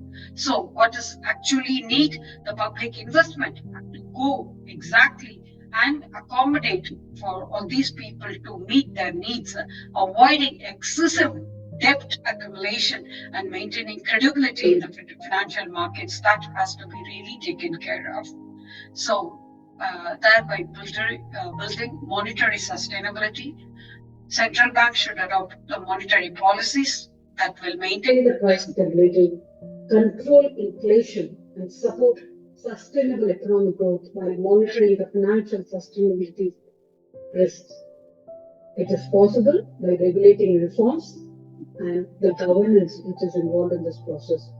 As such, the key thing is that transparency and accountability is the key thing. So, enhancing transparency and accountability in governance and the processes which are involved in it fosters public trust. People will start trusting us. If at all I'm going to share a penny with anybody, I should not be scared. When somebody comes and asks for donation, really I feel scared whether it's the actual money which is going for the purpose or this is because of lack of trust in that person. So we should have a total transparency and accountability in the governance, the process of governance, which will foster the public trust and encourage responsible decision making and attract more and more investment. End of the day, we'll be successful in attracting more and more investment only when you have a transparency in the process and you being accountable. Come what may, I will be there to support. That should be the case of it. Like as we know, the show should go on. PC Sarkar, the show must go on. Should be the rule, should be the mandate of the government's policy, such that come what may, things will happen. We will make it happen. If there is going to be any kind of leverage here and there, and you're not an accountable person, that is how can I allow my investment into you? So thereby regulating the environment, streamlining the regulatory processes, reducing the bureaucratic hurdles which are involved in it, promoting a business-friendly environment can stimulate entrepreneurship, innovation, and economic diversification involved in the process. So this is a key thing that has to be taken forward. First let's go to the local level and then come to the state, national, and the international. Thereby we'll be able to contribute for the international cooperation and trade. So talking about internationalism, getting into the global markets is so very easy.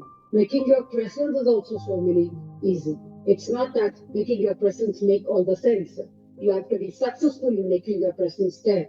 And how consistent you are in taking it forward, that really matters. So when it comes to the multilateralism, strengthening the internal cooperation through multilateral institutions promotes global economic stability, facilitates trade, and fosters mutual prosperity.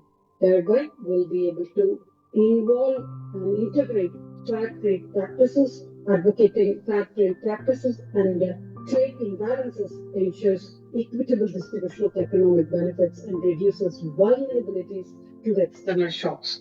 Thereby, adaptive evidence policy making is with the data driven decision making. So when we start working at the international level, what is more important is that we cannot communicate on everyday basis as and when through WhatsApp or email. It's not possible. So there should be a portal which is to be developed where it is all data driven decision making comes into vogue, such that government should invest in the data collection, analysis, and the monitoring system to inform the evidence based policy making, access policy effectiveness, and identifying the emerging challenges with the flexibility and adaptability, such that nothing is permanent but change. So the change has to gradually happen, and the change has to happen from the self. So the change begins in self. That is such that we are adaptable to the changing economic, social, and environmental conditions, allowing the timely adjustments and the mitigating unforeseen risks.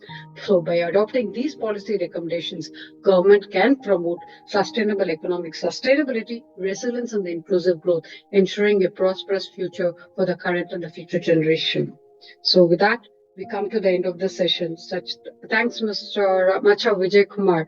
So it was really wonderful having you, and we have come towards the end of the session. Now we open it to all the speakers and also others to contribute. If you've got anything to add on, we'll have one second or one minute with each one of you, such that you will be able to will be able to contribute and we'll be able to move ahead. Thank you. We'll start with Dr. Sandeep Kumar. Thank you. Thank you, ma'am. Thank you much.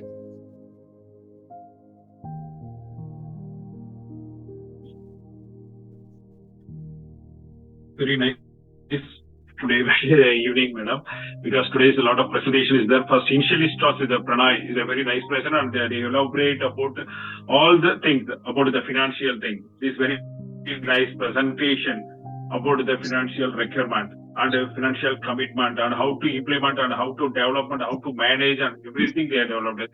That is very useful to our society also. Very good.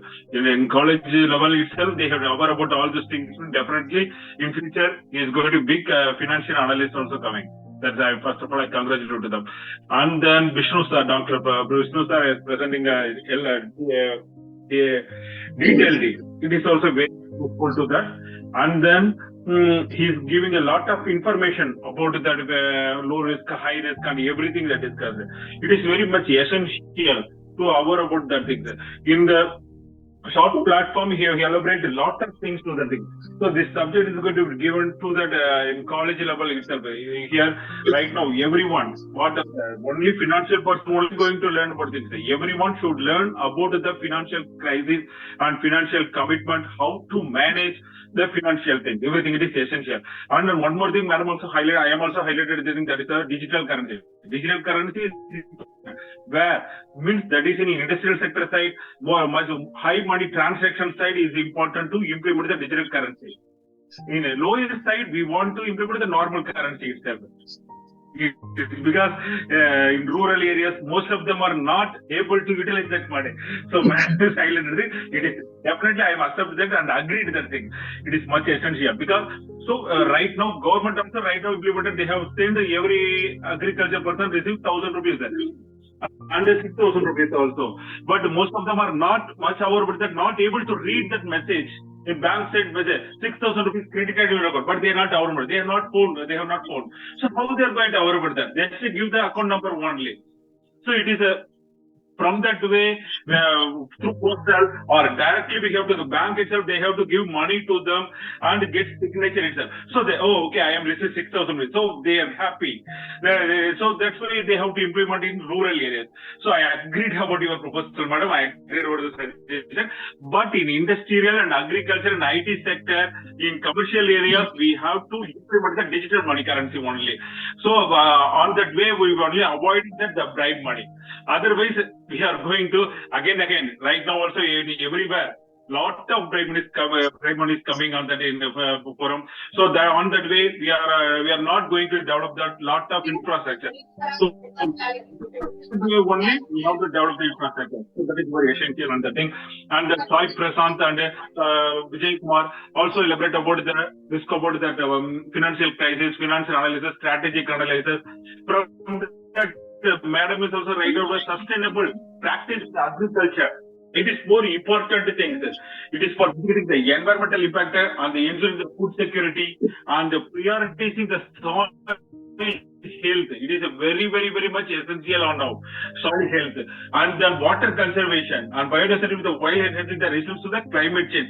These are the important things for improve our nation to save the earth and save our climate change and energy conservation, water conservation, reduce our reduce our conventional power and increase the conventional power. It is much essential, madam. So that's why thanks to give me a wonderful opportunity for presenting the event on G20 event for discuss about the financial crisis and commitment. I'm much interested about the talking about the financial commitment regarding other thing. Really, I'm congratulated to GSFN and IGN also participating in this event. Thanks to everyone. Thank you for the opportunity, madam. Thank you, madam. Thank you, sir. Thank you. Dr. Vishnupada Bose, would you like to add on, please? Yes. I express my sincere thanks and gratitude to all of you, especially Dr. Srividhya madam, Senthil Kumar sir, other dignitaries, Jaya Kumar madam, and our esteemed speakers. This is a very unique brainstorming session. Actually, to achieving sustainable development goal, the financial aspect is the key elements. So how we implicate this finance or how we investment the capital flow to mitigate global warming and climate change, that is a very strategic management and planning must be required for the nation's international level. So this session is finding out the way how effectively we can invest capitals to achieve sustainable development goal. I mean, mainly global warming and climate change mitigation adaptation process. That's why it is a very unique and very invaluable session. I'm grateful to all of you and congratulations to all of you. Thank you so much. Given me opportunities to share my views. Thank you so much. Yes. Thank you, sir. Thank you so much. Thank you, doctor. It's always a pleasure having you in our show, and we'd like to have you for our further sessions as well. Thank you. Anybody else, like from any of the other speakers, from Vijay Kumar, Pranoy, Mr. Pranoy, who started the session with a brilliant note today, and also Roshni Mohan. Anybody else? If not anybody, then it is Miss Kripashini. Miss Kripashini? Yes. Yes, madam. I really enjoyed today's session as well. I'm just enjoying each and every week session where, 18-year-old to 21 or 22-year-old people are just unimaginably sharing their thoughts. I'm really surprised and honored to be here in this session. So they were talking about the financial crisis, economic challenges, and economic stability as well. So everything was really amazing. What I feel is these people are supposed to conduct some small webinar wherever they are so that everybody will be, educated about all these things. So this is what I felt when the session was going on. And also, even in schools, they should start teaching how to be, being financially stable. Everything is being taught, but this is where we lag. This is the point where we lag and nobody started. Maybe you can initiate this idea in implementing a small financial stability classes in all the schools all over the world. So this will make them strong, how to lead financially, and we can reduce the financial crisis through that. This is what I felt. So there are more people than me. There are many doctors here in this session. So I'm just giving a point of my idea when about listening to all these sessions. So let a small webinar or a session can be conducted in the schools all over the world, so that they will come to know how to be financially stable right from the young age. When they step out of the school, if they have $10 or 10 dirham or 10 rupee, whatever, they should know how to spend and balance it. So this is where we can reduce the economic challenges what we face, and also the financial crisis. This is what I personally felt as far as I listened to all Brilliant. the presentations. That was a wonderful suggestion, Kripashni. Really, very thoughtful indeed, I would say. And really, that's I think we should start working on it definitely with our community partners and more universities and education institutions who are coming and partnering with us. We should be able to take it. And that's a brilliant suggestion. Thank you. Thanks for making that mention here. On that note, I would like to mention that this is a third program that Ms. Kripashni Jayakumar has partnered with us, and she has been here as a host. So for the rest of the sessions, she will be our host, and I would request Ma'am Jessica to make a kindly note that host for the program will be Ms. Kripashni Jayakumar till the end of the G20 session and the other forthcoming sessions as well. And as mentioning, I need to mention about Madam Kripashni as well. She's a multilingual. Ma'am, why don't you say about your languages, because I'm not quite sure about it. So it's like she can work on a global level, and she's working. She's looking for an opportunity to work with each one of us at the global level. Like we can make use of her expertise in that field. She's a multilingual person. Yes, Madam Kripashni, please. Thank you so much for honoring me here, Srividhya madam. Yes, I am Kripashni Jayakumar. I'm a South Indian. I deal with 15 languages. Mostly I deal with European languages. So whatever languages I know, I can speak, write, read. I mean, LSRW skills, I'm good at all these languages. So if I take European languages, I deal with French, German, Italian, Spanish, Portuguese, Dutch as well. And on comparing to that, in Asian languages, I deal with, my mother tongue is Tamil. So it starts with Tamil, Malayalam, Kannada, Sanskrit, Bengali, Hindi. These are the other languages I deal, and I also deal with an Asian language, Japanese. And I am in UAE, so I'm onboarding with the languages of Arabic, Persian, and Urdu, because all these three languages have the same alphabets. So I'm dealing with that. So I do translation, interpretation work, and I'm an author. So I love to be on the educational side as well. So yes, I do a lot, and thank you so much for the opportunity. I'm just a growing person. I'm so humbled. Thank you so much. So here is a treasure of languages as it concerns. Thank you so much, Ms. Kripashni. And not to miss in the mention, last week, she was just not well. Believe me, she was just not well. I didn't even know about it, but she still made it through the session. It's not like hopping in, hopping out. I'm here, I'm going. It's not that. She was just not well, and I was told that she was in some other place when she was, not to mention it here, it's really, I was really literally moved. And that's where the accountability stems from. And that's where we become role models for the people, and you become an inspiration for people to follow you. And they will have, as I told you, these are all built on the platform of trust. When we fail in our commitment, there is a question of trust which comes up, and after that, it's very difficult to move ahead with a doubt, with a sign of doubt. So that's where it is. Thank you so much. Thanks for being such an inspiration to us, Ms. Kripashni. Thank you so much. Thank you. Yeah. So taking it forward, this show will go on as such. I think I have summed it up too much today when it comes to the financial literacy and financial programs. And definitely we need to take it to all education institutions. More and more youth is given opportunity to come and speak about it. And as Madam Kripashni was mentioning, maintaining a piggy bank is definitely not a culture that we are not used to. I would say, like each and every child is if I'm right, that's the first gift that the parent always gives to the child, a piggy bank.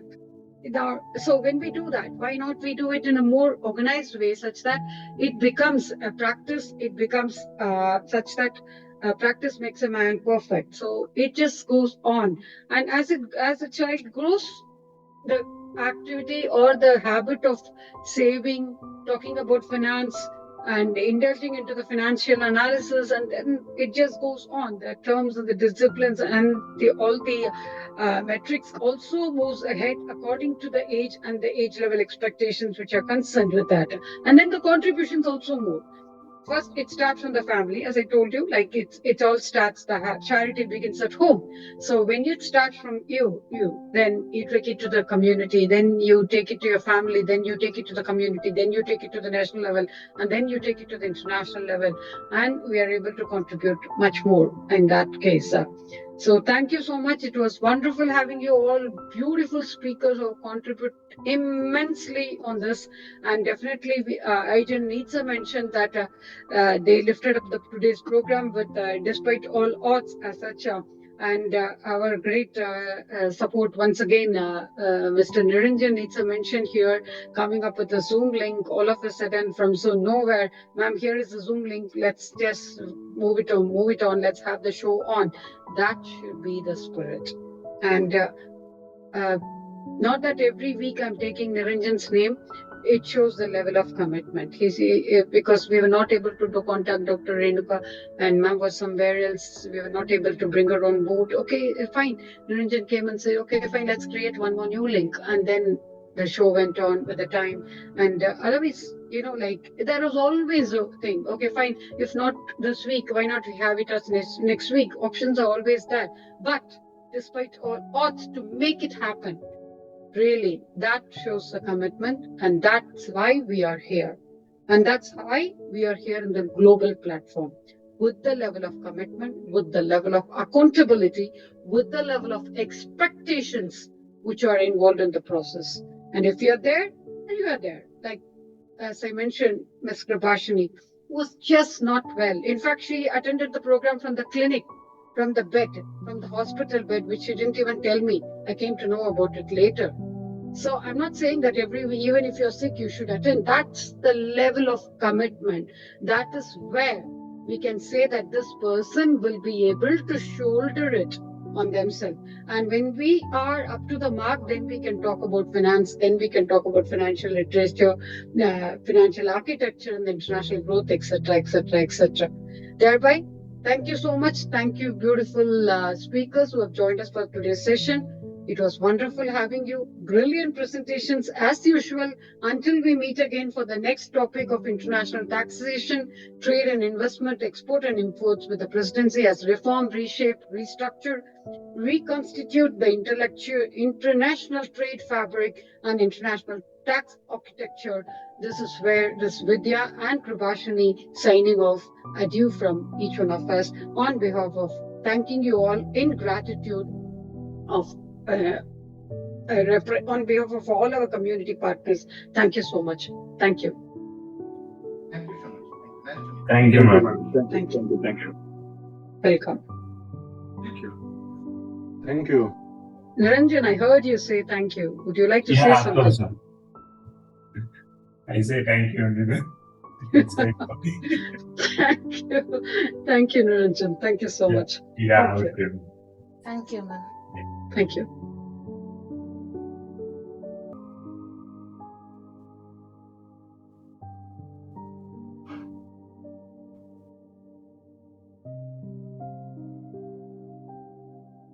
Okay, thank you so much. Yeah, thank you. Bye. Thank you. Bye.